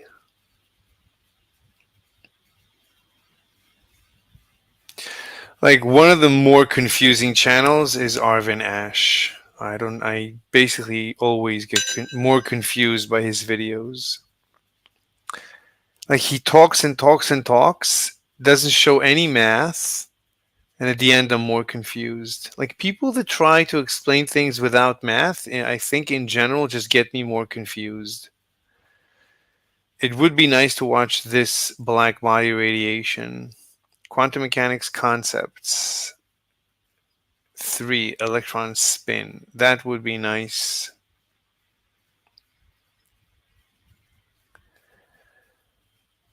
Okay.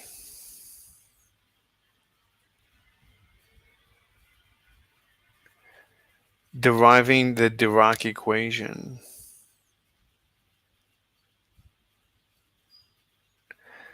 J.D. Vance makes Trump's faceplant so much worse. Yeah, Trump doesn't have a good... He never selects good vice presidents. This is the second vice president that I think he's going to really regret. Arvin Ash. Okay, let's go back here. So an introduction to quantum. So he's referencing a previous video, but where is that video? No link. Introduction to the principles of quantum mechanics, including Heisenberg's uncertainty principle and the consequences for momentum and angular momentum being quantized. Where is the other video? I mean, YouTube, one of the downsides of YouTube is trying to figure out the previous video and the next video. That's never clear. Like, you would think at this point YouTube would have figured it out. Like, when this guy references another video, they should be able to figure out the other video. In my video on the reason for quantum mechanics, I explained that light, which had... The reason for quantum mechanics. Okay, this is the reason for quantum mechanics, part 2 of 3. So maybe we can find part 1. Part 2, part 3 of 3. Where is 1 of 3? There it is, the reason, part 1. Hello. Today we're going to look at the reason for quantum mechanics. I say that because I think a number of physics students think that the person who invented quantum mechanics did so just to annoy physics students down through the ages. In fact, quantum mechanics was developed to solve a very particular problem, and that's what we're going to cover today. We need to go back to the time of the ancient Greek philosophers. There was, among other debates, a debate about the nature of matter. The question was, if you took a piece of material, it could be anything. This guy simplifies physics. You just heard him. I mean, that is the perfect way to introduce a topic. It's like, you would have thought whoever invented this branch of physics, he just wanted to annoy students. That's perfect. It's like, your intuition is that quantum physics is the dumbest thing ever invented. So he is aligning himself with the student. He is agreeing that, right, he's asking the question, why do we need to study this dumb topic? But let's imagine a wooden plank, and you cut it into two. So pedagogically, this is perfect. And then you took one half and cut it into two again, and then you took one of those. So he's basically promising me that he will explain to me at least the reason for quantum mechanics, which is the name of the lecture series. Halves and cut that into two again. Could you continue doing that forever? Now, there were two schools of opinion. Firstly, there was a Greek philosopher called Democritus. He thought that you couldn't continue to do that. He reckoned that you must get to a point where you could no longer cut things in half. Forget for a moment that you would quickly find a practical problem with doing that. Philosophers do not worry about practical problems. They're more concerned about whether things can happen in principle. Well, in principle, Democritus thought that you would get to a point that would be indivisible, and he called that atomos, which I think means indivisible in Greek. It's the word from which we get atom. Now, there was another famous philosopher called Aristotle, and he took completely the opposite view. He thought there was no reason why you shouldn't be able to divide something forever, because if you keep cutting things in half, you never get down to zero. You only get half what you had before. And for nearly 2,000 years, Aristotle's view held sway. There was no basic building block called an atom. But as we started to get into the 1800s, the situation started to change. So now I'm beginning to think, okay, assuming that there is an ether field that makes up reality, that all waves are waves in this ether field or the quantum field, if it's composed of tiny particles, then there is a limit to the size of a wave that can exist in this field. Largely due to the work of famous chemists. It was already known, for example, that there were things. 1 second, let me see the time, because I would need to make a phone call. Okay, we've been here for 2.5 hours. Let's maybe just watch this video. It's called elements. Things like gold and silver and lead and copper had long been known. And it was also known that you couldn't ever make these elements. If you took something like iron ore, you could produce iron. But you couldn't produce iron from something that didn't contain iron in the first place. The alchemists down through the ages were looking for the solution of how to make gold out of base metal, but no one could do it. So there seemed to be something special about each element. Each element seemed to be different from each other element, and you couldn't make one from the other. It was John Dalton in 1803 who began to piece the pieces together. He noticed that you could take elements and form them together to make compounds. And so he came to the... I don't like it when they show a slide. They expect us to read it as they are continuing to talk. So if you bring up a slide, you need to go through it and read every word and every detail from the slide you need to discuss. Otherwise, we need to stop and read it to ourselves.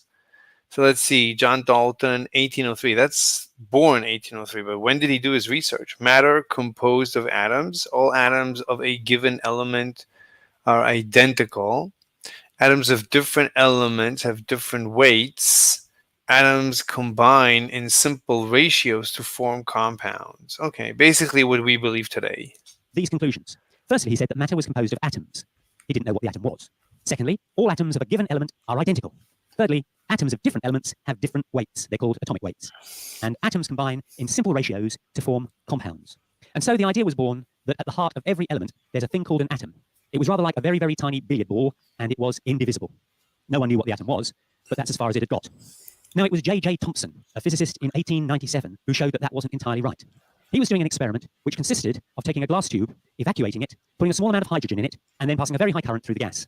He introduced a new original bit. He put electric plates on either side of this current. When the current passed through the gas, it made the gas glow. When J.J. Thomson switched on the electric plates, such that one was positive and the other was negative, he noticed that something in the glowing material seemed to veer off towards the positive plate. Let's figure out exactly how he built it again. 1897.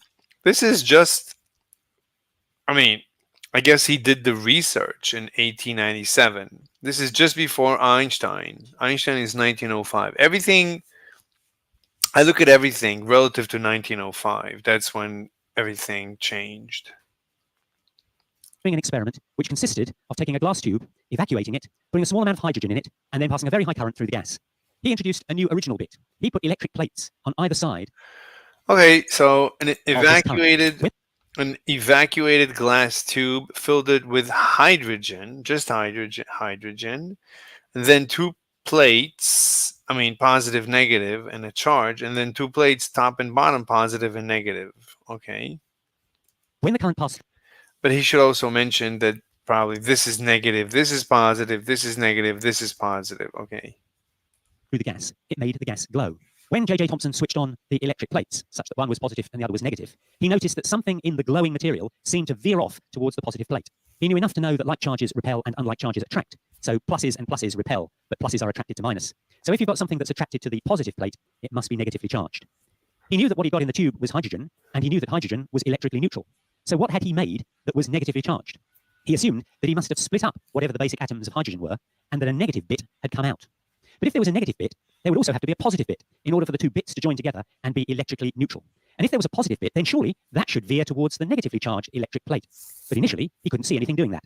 Then he looked more carefully, and he noticed that although the negatively charged bit was veering quite substantially towards the positively charged plate, the positively charged bit was barely moving at all towards the negatively charged plate.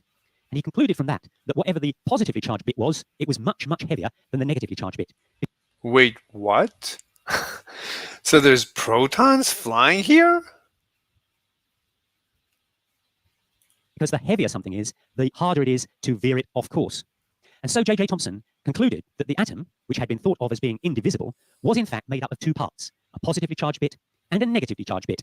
And the best model... So he was splitting the hydrogen? This doesn't make any sense. ...that they could come up with that. And why didn't anyone ever tell me about this experiment? ...was the plum pudding model. And for those of you who don't know what a plum pudding is, you can equally consider that as a current bun model. A current bun, of course, consists of the main dough, and it's got... A carrot bun? A what bun? ...currents splattered about inside the bun. And so it was thought that this was the model of an atom. The positively charged bit was the dough. The negatively charged bit were the negatively charged, what we now call electrons, sitting in the middle, rather like currents do in a current bun. The story... Carrots? That does not sound attractive. Story moves on now to the discovery of radioactivity. This was discovered by Becquerel, but there were other people working on it at the time. And the thing about radioactive substances was that they were seen to emit rays. And there were three types of rays that were emitted by radioactive material. Because no one knew what they were given the names of the first three letters of the Greek alphabet, alpha, beta, and gamma. And what was the difference between these rays? Well, if you put them in the presence of an electric field by... Wait, what? What are we talking about? So Becquerel, he found radiation or something? The story moves on now to the discovery of radioactivity. This was discovered by... Radioactivity. What is radioactivity? I think it's just neutrons are being released. That's all that radioactivity is. It's just neutrons flying off. Neutrons seem to be the most dangerous particles, even more dangerous than gamma, than X-rays.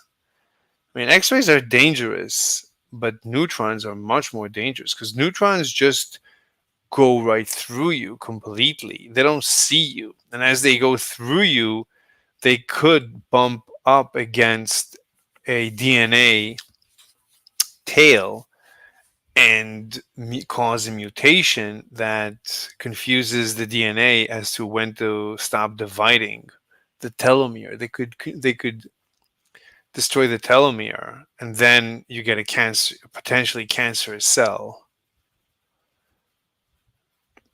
So if you're being bombarded by neutrons, a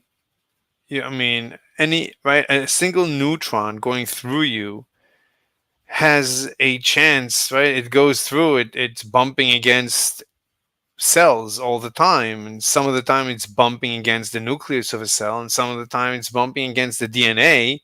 And there's multiple DNA in each nucleus. There's 23, I think, DNA strands in each nucleus, and each of them has, I guess, a telomere.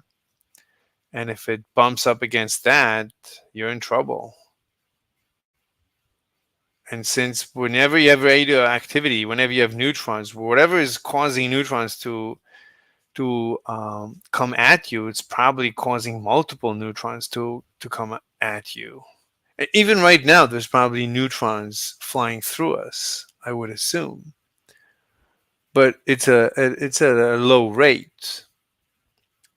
I think if you go up in a flight, the higher you go, the less you're protected by the atmosphere, because I think the neutrons... Do neutrons decay or something? Anyway, I don't know anything. Let's continue. By Becquerel, but there were other people working on it at the time. And the thing about radioactive substances was that they were seen to emit rays. And there were 3 types of rays that were emitted by radioactive material.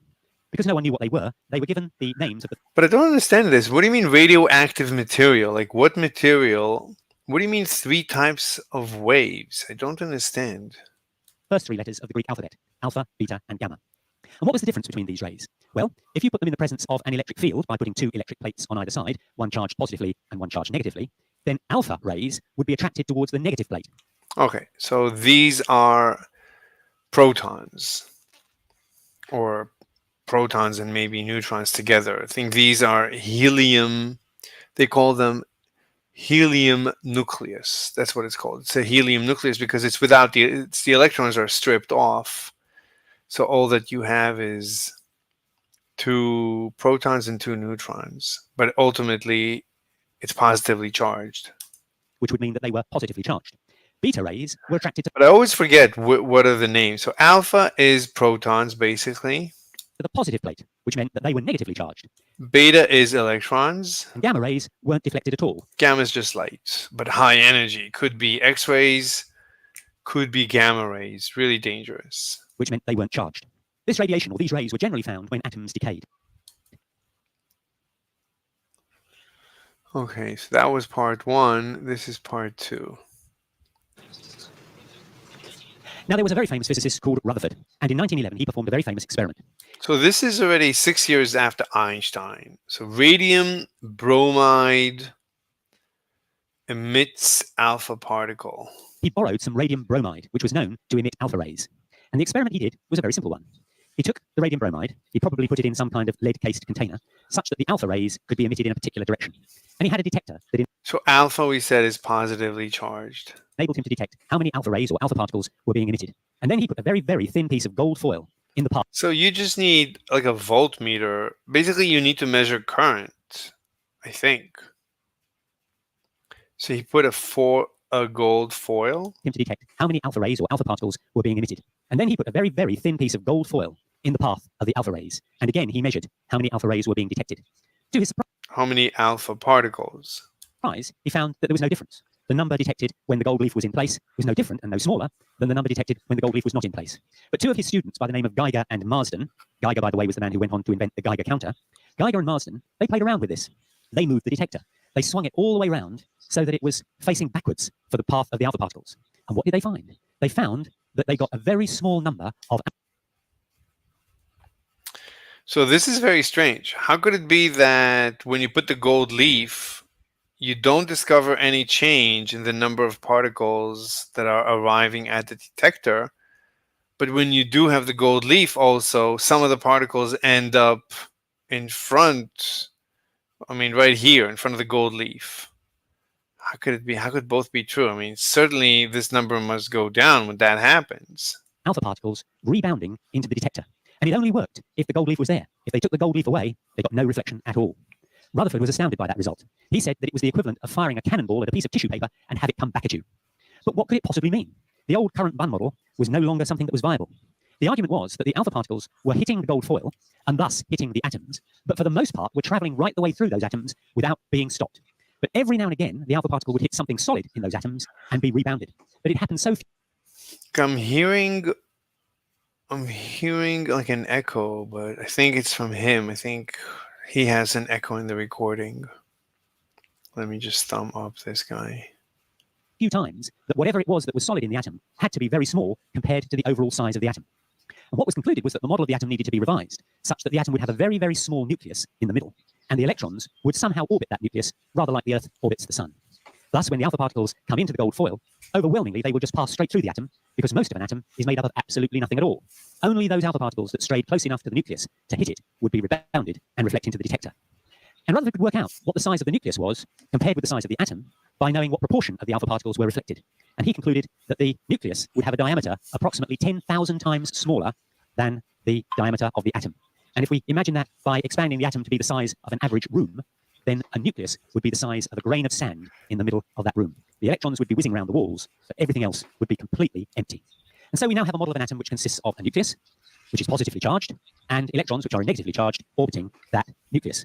That's an amazing accomplishment. But how did he know that the electrons were moving. I mean, until that time, the electrons were stable inside the atom. Suddenly, the electrons started moving. Why?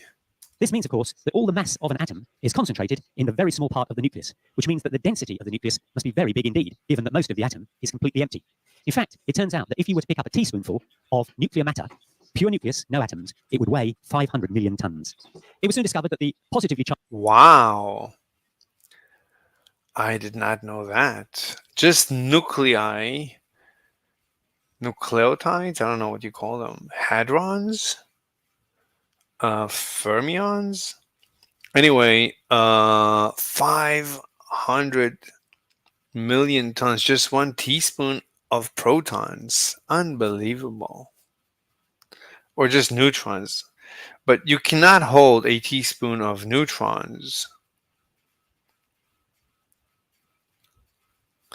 Don't neutrons become neutronium, and don't they infect the rest of the universe? Isn't that the most dangerous material?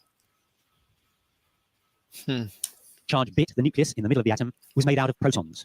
And that a neutral atom would have as many protons as electrons. In other So this is before they knew about the neutrons. words, it had as many positive charged particles. So neutrons are they came in very late. This is 1911, and neutrons is probably like 1930. It's 20 years later or something. As negatively charged particles. And it was the number of protons which determined what the element was.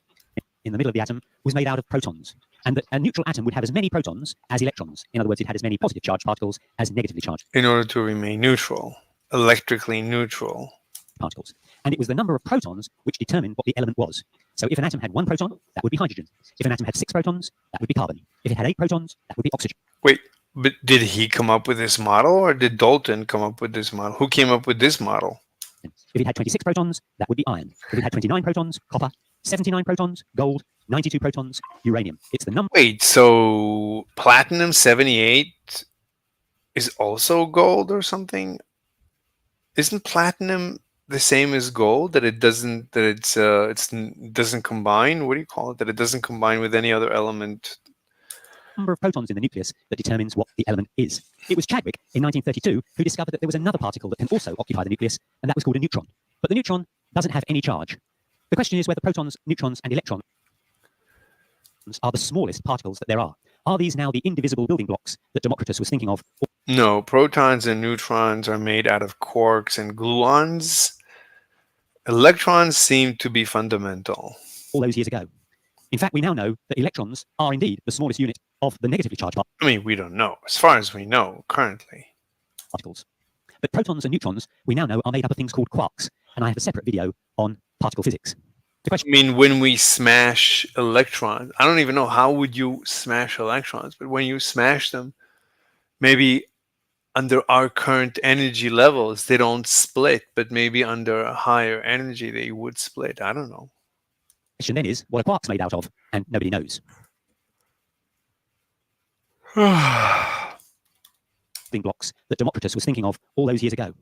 In fact, we now know that electrons are indeed the smallest unit of the negatively charged particles. But protons and neutrons, we now know, are made up of things called quarks. And I have a separate video on particle physics. The question then is, what are quarks made out of? And nobody knows. But this model of the nucleus gives rise to 2 very important questions. The first question says, if the electron is orbiting the nucleus, rather like the Earth orbits the sun, then you have a negatively charged electron orbiting a positively charged nucleus. And we know that that means that the electron is accelerating. It is experiencing a centripetal acceleration because it is constantly changing direction as it travels around in its orbit. But accelerating charges emit radiation. That's the way, for example, that radio waves are transmitted. It's how television waves, radio waves are transmitted. Yeah, but why? It's not enough to just say what you just said, that charged particles, accelerated charged particles emit electromagnetic waves. Why do they do this? Why does that happen? And then maybe you would understand why it doesn't happen in the atom. Now, also, you could say that in the atom, it's not really accelerating. It's a wave. It's in a wave form. So when it's in an antenna, what is waving then? Well, what is waving is the charge itself. We know that the actual electrons are barely moving. What is moving is a wave. It's a wave of charge. It's not the charged particles themselves. They themselves are barely moving. So the charge is a charge density that is moving. And that charge density, you could say, is accelerating. Anyway, we still need to think about that. It's not enough to just wave it away, hand wave it away. Electrons are accelerated up and down the transmitter, and that produces radio waves to be emitted. I don't think it's the electrons. Whatever it is, you have to explain exactly how electromagnetic waves are formed. But I think that is QCD, QED, quantum electrodynamics. Quantum electrodynamics is the quantum version of Maxwell's equations, I think. But if the electron is radiating radio waves, then it is losing energy. And if it's losing energy, it has to spiral inwards. And that would mean that the electron would spiral into the nucleus. And when it hit the nucleus, the whole atom would annihilate. And it has been worked out that that would take place in 10 to the minus 14 seconds, which is 1/100 million millionth of a second. So this theory says that if the electron is simply orbiting the nucleus, it will spiral in, the atom will disintegrate, and therefore atoms can't exist, and therefore you can't exist. The second problem we have is that the nucleus is supposed to contain protons. Now, it's fine for hydrogen because there's only one proton in the nucleus for hydrogen. But for all other elements, there are more than one proton in the nucleus, which is very tiny. But we know that like charges repel. So two or more positive charges should be pushing one another apart. And all nuclei, apart from the hydrogen nucleus, should self-destruct as they force one another apart. But that doesn't happen. Why is it? Those are two fundamental questions. The first question, why doesn't the electron spiral into the nucleus, is essentially the reason we have quantum mechanics. We have to find a way to explain why an electron doesn't go into the. Well, I know at this time a little bit of quantum mechanics. I still don't know why electrons, I don't even know why you want them to spiral in. Why do you want them to lose energy? I don't understand it. Why do you want them to lose this energy? They have a lowest energy. An electron is a wave. It has the lowest energy state in which it is a single wavelength around the nucleus. It cannot be anything less than that, apparently. So that's the answer. The nucleus. The second problem, why don't nuclei above hydrogen simply self-destruct because they are made of positively charged particles that want to repel one another, is the reason we have nuclear physics. It is nuclear forces which bind the nucleus together. Yeah, that's the strong nuclear force. That actually has a very simple explanation. And I have a video on that. Okay, is this part 3? But let's just continue with the first of the problems. Why is it that the electron doesn't spiral into the nucleus? We first need to remember that up until this point, people thought that radiation, such as light, and matter were two quite different things. Okay, didn't we say we're going to stop after one video? Let me see any notifications, anything interesting.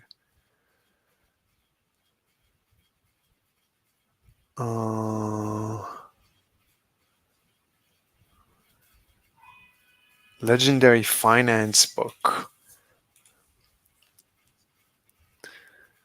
Brianna Wu debates Israel-Palestine conflict. I think she's okay. Zabine, AI feels the data crunch.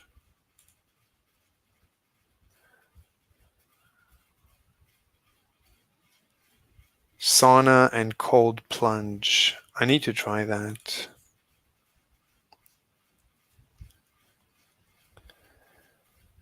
An antidote to social media censorship. That's good.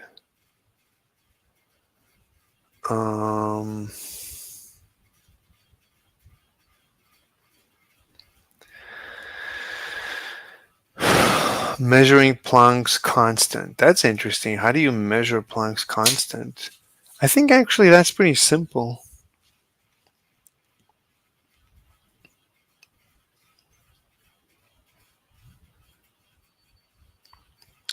Trump panics when asked about Laura Loomer. Really? He panics? I doubt it. He never panics.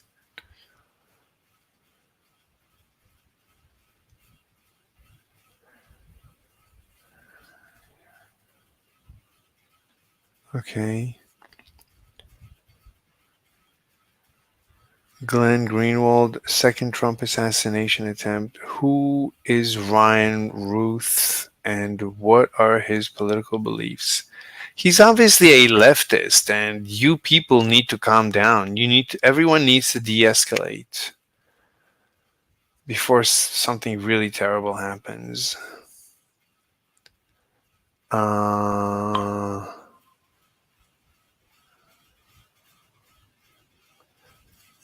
Okay, very interesting. Wait, practical engineering uploaded when infrastructure gets hacked. Wow. Jesus. Okay. How long have we been here? 2 hours 49. Let's maybe do just one more video and then we'll finish. Done an experiment many years previously called the double slit experiment. Light passing through a double slit will form an interference pattern on a screen. Rather like waves on a pond. If you throw two stones into a pond, it creates ripples. When the ripples meet, they interfere. It's called superposition. Basically what happens is that the crest of one wave meets the crest of another wave and produces a double-sized crest. Similarly, the trough of one wave meets the trough of another wave and produces a double trough. But when a crest and a trough meet, they essentially cancel one another out. And that's how you get an interference pattern. When the trough of one light wave meets the crest of another light wave, you get nothing, which is darkness. Now that can only happen with waves. You can't do that with matter, or so it was thought. Now the first problem that suggested this wasn't entirely right came about. You can't say "or so it was thought." This is it's basically a definition. It doesn't mean anything to say with waves in matter. It doesn't make any sense. Waves are waves of anyway, forget it. I'm not going to go through this again. With the photoelectric effect. This was a phenomenon that was noticed, that if you shine brightness, now that can only happen with waves. You can't do that with matter, or so it was thought. Now the first problem, I don't even know what that means, that suggested this wasn't entirely right, came about with the photoelectric effect. This was a phenomenon that was noticed, that if you shine light onto a metal, and you usually have to use something like ultraviolet light, you can get electrons to come off, but only if the frequency of the light is at a certain level. Anything below that frequency, and you don't get any electrons. And no one could explain why that was, until along came Albert Einstein. And he said that light, which we had always thought of as being waves, was in this sense made up of particles. And he called those particles photons. And it's not really particles. It's that these are wavelets. Like every wave, like you can say that a wave of light is really composed of many tiny waves, because the light, for example, comes from the sun. In the sun, you have many atoms. Each atom has, let's say, an electron. And this electron gets heated, and therefore the electron goes into a high energy state, and then the electron is unstable, or the orbit is unstable, and then the electron drops from high energy to low energy, and it causes a vibration in the ether. And this vibration now, that's a photon. It's a tiny wave. It's a tiny wave. And this is now, let's say, coming at us. And there's trillions and trillions and trillions of these happening all the time. So there's all these waves coming at us. But ultimately, you can trace in a light wave, in light, you can see all these tiny vibrations that each was started by a single electron dropping from a high energy state to a low energy state. You can still trace the origin of each event, and that is a photon. It's not a particle. He said that each photon has an energy, and the energy is equal to a thing called Planck's constant times the frequency of the light. So that if you like, each photon is a little packet of energy of HF. And what that packet of energy does is it comes into the atom, it hits the electron, transfers all its energy to the electron, and the electron with that energy can escape from the atom. But it can only escape if the energy value of HF is greater than the binding energy that is keeping the electron in the atom in the first place. That is sometimes called the work function. If the energy is lower than that, the electron can't escape. But if it's higher, then it can. So Einstein concluded that light, which we had always thought of as a wave, could also behave like a particle. Einstein was also, of course, responsible for the famous formula E equals mc squared, and I derived that in my video on special relativity. But you can use that formula, E equals mc squared, to derive another formula, like this. We know that momentum is mass times velocity, but light particles, that is photons, don't have any mass. So how can you work out their momentum? Well, let us assume for a moment that m equals E over c squared, using Einstein's formula. Then we could say that the momentum of a photon is the kind of mass equivalent, which is E divided by c squared, multiplied by its velocity, which of course is c. And that gives us a momentum of E over c. But we also know that E equals hf. That was what Einstein identified in the photoelectric effect. So coupling the two Isn't that Planck's equation? together, you get that P equals HF divided by C. So P is equal to E over C, which is okay. So P is equal to HF over so P is equal to E over C, which is HF over C. Okay. But C over F is simply the wavelength. And so P equals H over lambda. The momentum of a photon is the Planck's constant divided by the wavelength of the light of which the photon is a part. So far, so good. Enter the scene a man by the name of de Broglie. And in 1921, he made the daring assumption that if light, which we always thought had been a wave, can sometimes behave like matter, could matter, which we'd always thought of as being matter, sometimes behave like a wave. And he took the formula that says that P equals H over... It's not matter. It's an electron. the lambda, and he simply reversed it to say that lambda equals h over p. And then he said if you take electrons, the momentum of an electron is mv, mass times velocity, and therefore the wavelength of an electron, lambda, no one had ever heard of such a thing, equals h divided by mv.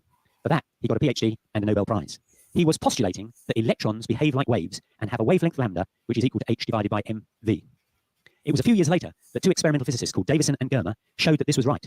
They essentially repeated Young's double slit experiment, but using electrons instead of light. The slits were provided... So he got a Nobel Prize for what? When they discovered that he was right? Essentially by the gaps So he got the PhD before he was proven right? between atoms in a crystal. And when Davison and Germer fired electrons at the crystal, they observed an interference pattern, and de Broglie had been proved right. But there was an enormous consequence of this.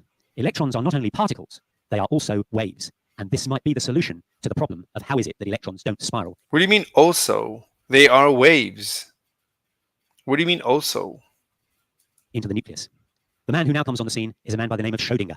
And he took forward the idea that an electron might be a wave rather than a particle. If an electron is a wave rather than a particle, then you have to describe it with wave formulae rather than the basic Newton mechanics, which is usually used to describe particles.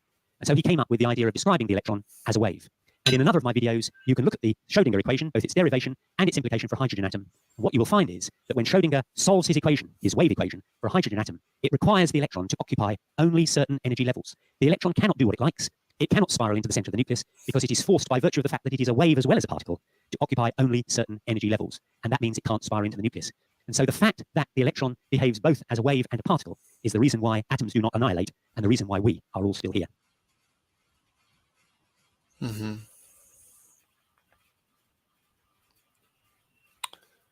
Did we do an introduction? Hello. Today we're going to look at the basic introduction to quantum mechanics. In my video on the reason for quantum mechanics, I explained that light, which had always been thought of as a wave, could also be regarded as made up of particles or photons. Okay, we were here when we stopped. We took a not a hiatus, but a detour to go through all these videos just to come back to do this one. But this one we'll do maybe. Let's maybe watch this and then take a break. This led physicists to wonder whether particles might behave like waves, and in particular whether an electron in an atom could be regarded in this way. It turned out that this was the way of explaining why electrons do not spiral into the nucleus and annihilate the atom. I mean, this channel is basically, I could watch this forever. I mean, he clarifies everything. He doesn't avoid math. Everyone, I think basically everyone else avoids math. I just need to start avoiding channels that avoid math. Like if you're just going to talk and not derive equations, I'm not going to understand. It's hopeless. That's just my experience. That's just empirical evidence. I cannot understand people talking about things. You need to use math in order for me to understand what you're saying. In my video on the wave function, I showed why it was useful to choose a wave equation to describe the electron of the following form. Psi equals e to the I kx, which also equals cosine kx plus I sine kx. We didn't do this yet. We didn't do the general wave equation yet, did we? I don't think so. K equals 2 pi over lambda, where lambda is the wavelength of the wave. Wait, this is cosine and I sine, okay. P equals h, which is Planck's constant, over lambda. That's the de Broglie equation, which is set out in more detail in my video on reasons for quantum mechanics. So P equals kh bar, and h bar is h over 2 pi. You might wonder why we do not use a simpler wave function of the form psi equals cosine kx. The reason has to do with the uncertainty principle, or Heisenberg's uncertainty principle, which I explain in more detail in another video, but which essentially says that you cannot measure the position of a particle and its momentum at the same time. This principle is often expressed as delta x, delta p, which is the uncertainty in position multiplied by the uncertainty in momentum, is greater than or equal to h bar over 2. A postulate of quantum mechanics, which is one we will come to shortly, says that the probability of finding the electron at any given point in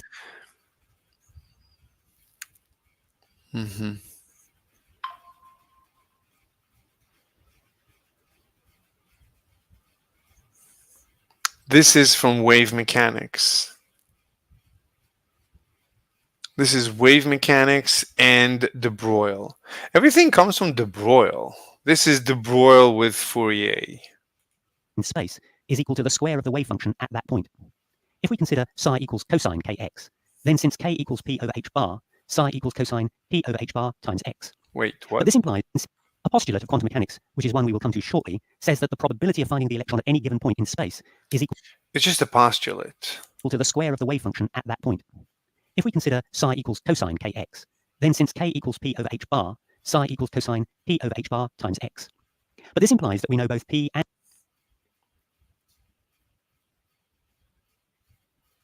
Psi equals the cosine of p over h bar x, okay?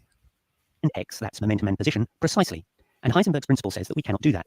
If we know p precisely, then we cannot know x at all. This means that psi squared, which represents the probability of finding the electron at any point, must be a constant, since the probability will be the same for any point in space. But for psi equals cosine kx, What? Don't understand. x, that's momentum and position, precisely. And Heisenberg's principle says that we cannot do that. If we know p precisely, then we can't. What do you mean? Psi equals cosine Why do you say you need to know something precisely? I don't understand. p over h bar times x. But this implies So k is just p over h bar.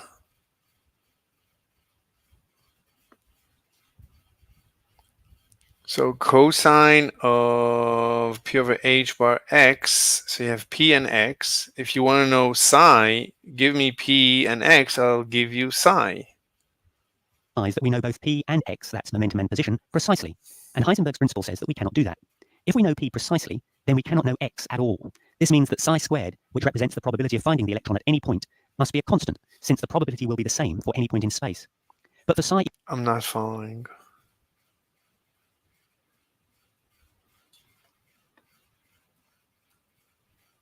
that we know both p and x, that's momentum and position, precisely. And Heisenberg's principle says that we cannot do that. If we know p precisely, then we cannot know x at all. This means that psi squared, which represents the probability of finding... What means? ...the electron at any point, must be a constant, since the probability will be the same for any point in space.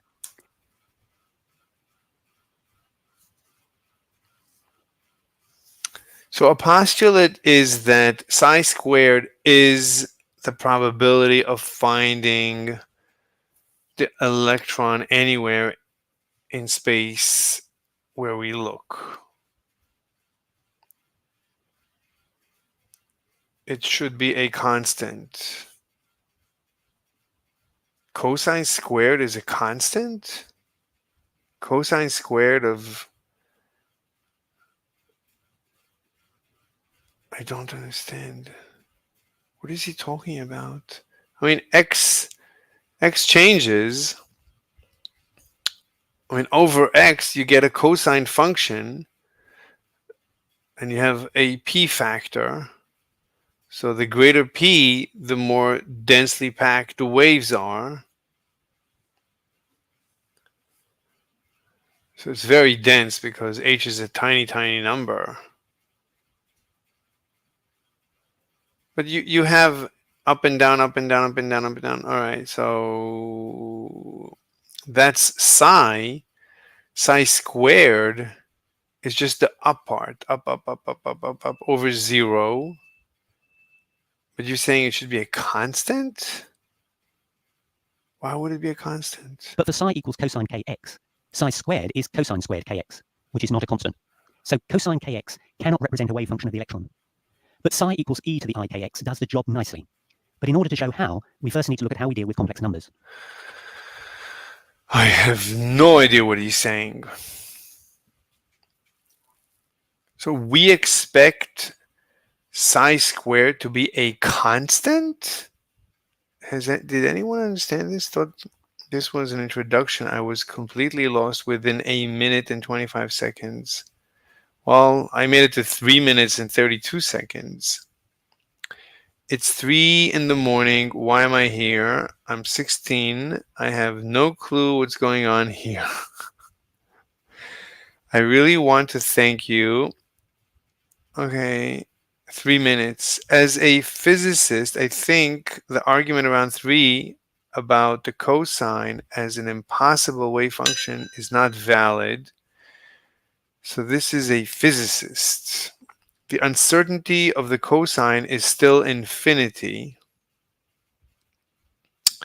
At some cases, potential welds, they do use sine, cosine separately. Otherwise, I like your videos.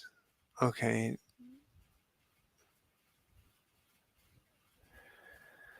I don't know what to say. Okay. When such things happen, I have to hang my hat. There it is. So at 3:05, you said psi squared is a constant. Why did you say that?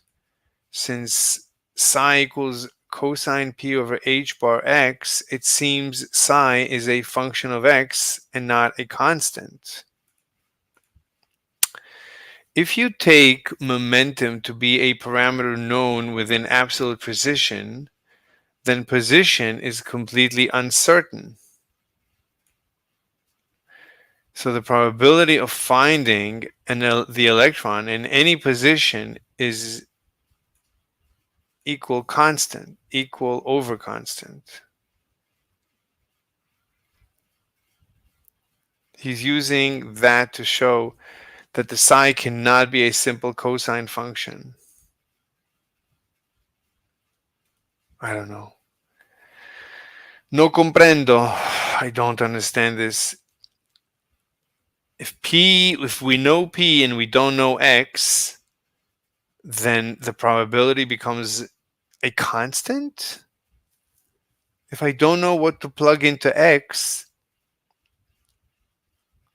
then I don't have an answer.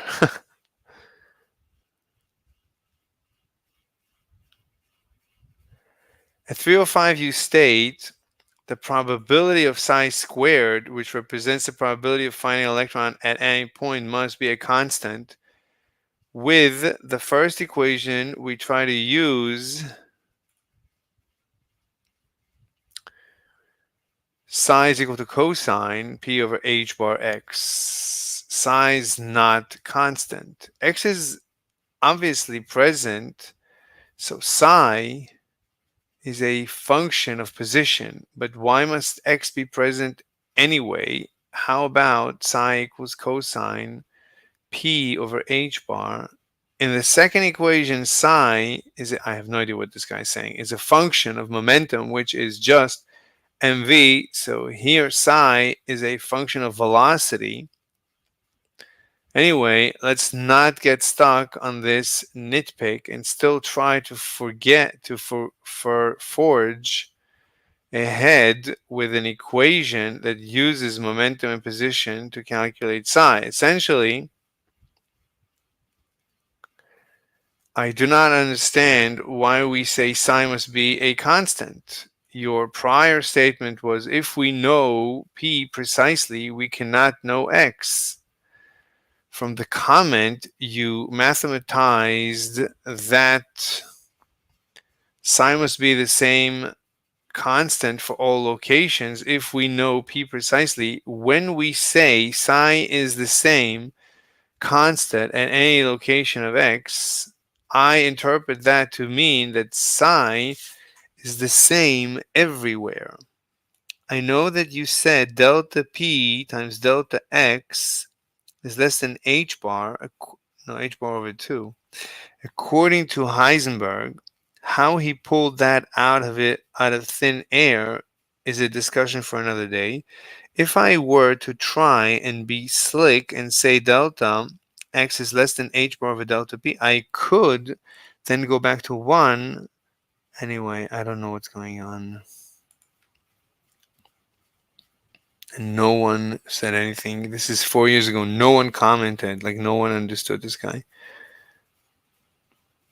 The square of the norm of the wave equation. I don't know what's going on. I don't know.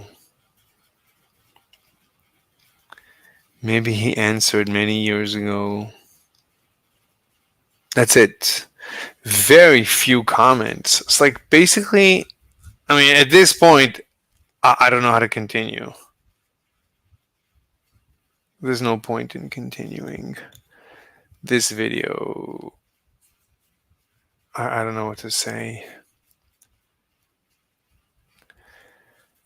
I'm done. Okay. We've been here for over. Oh, we have comments. Hello again. So most of my brain is empty space. Platinum is the only element that can be changed into gold because it's so close. But it takes more money and energy to change it than is worth it for money. Okay. All right, man. All right. I think we're done. We'll take a break. See you later. I'm going to go eat. Bye-bye.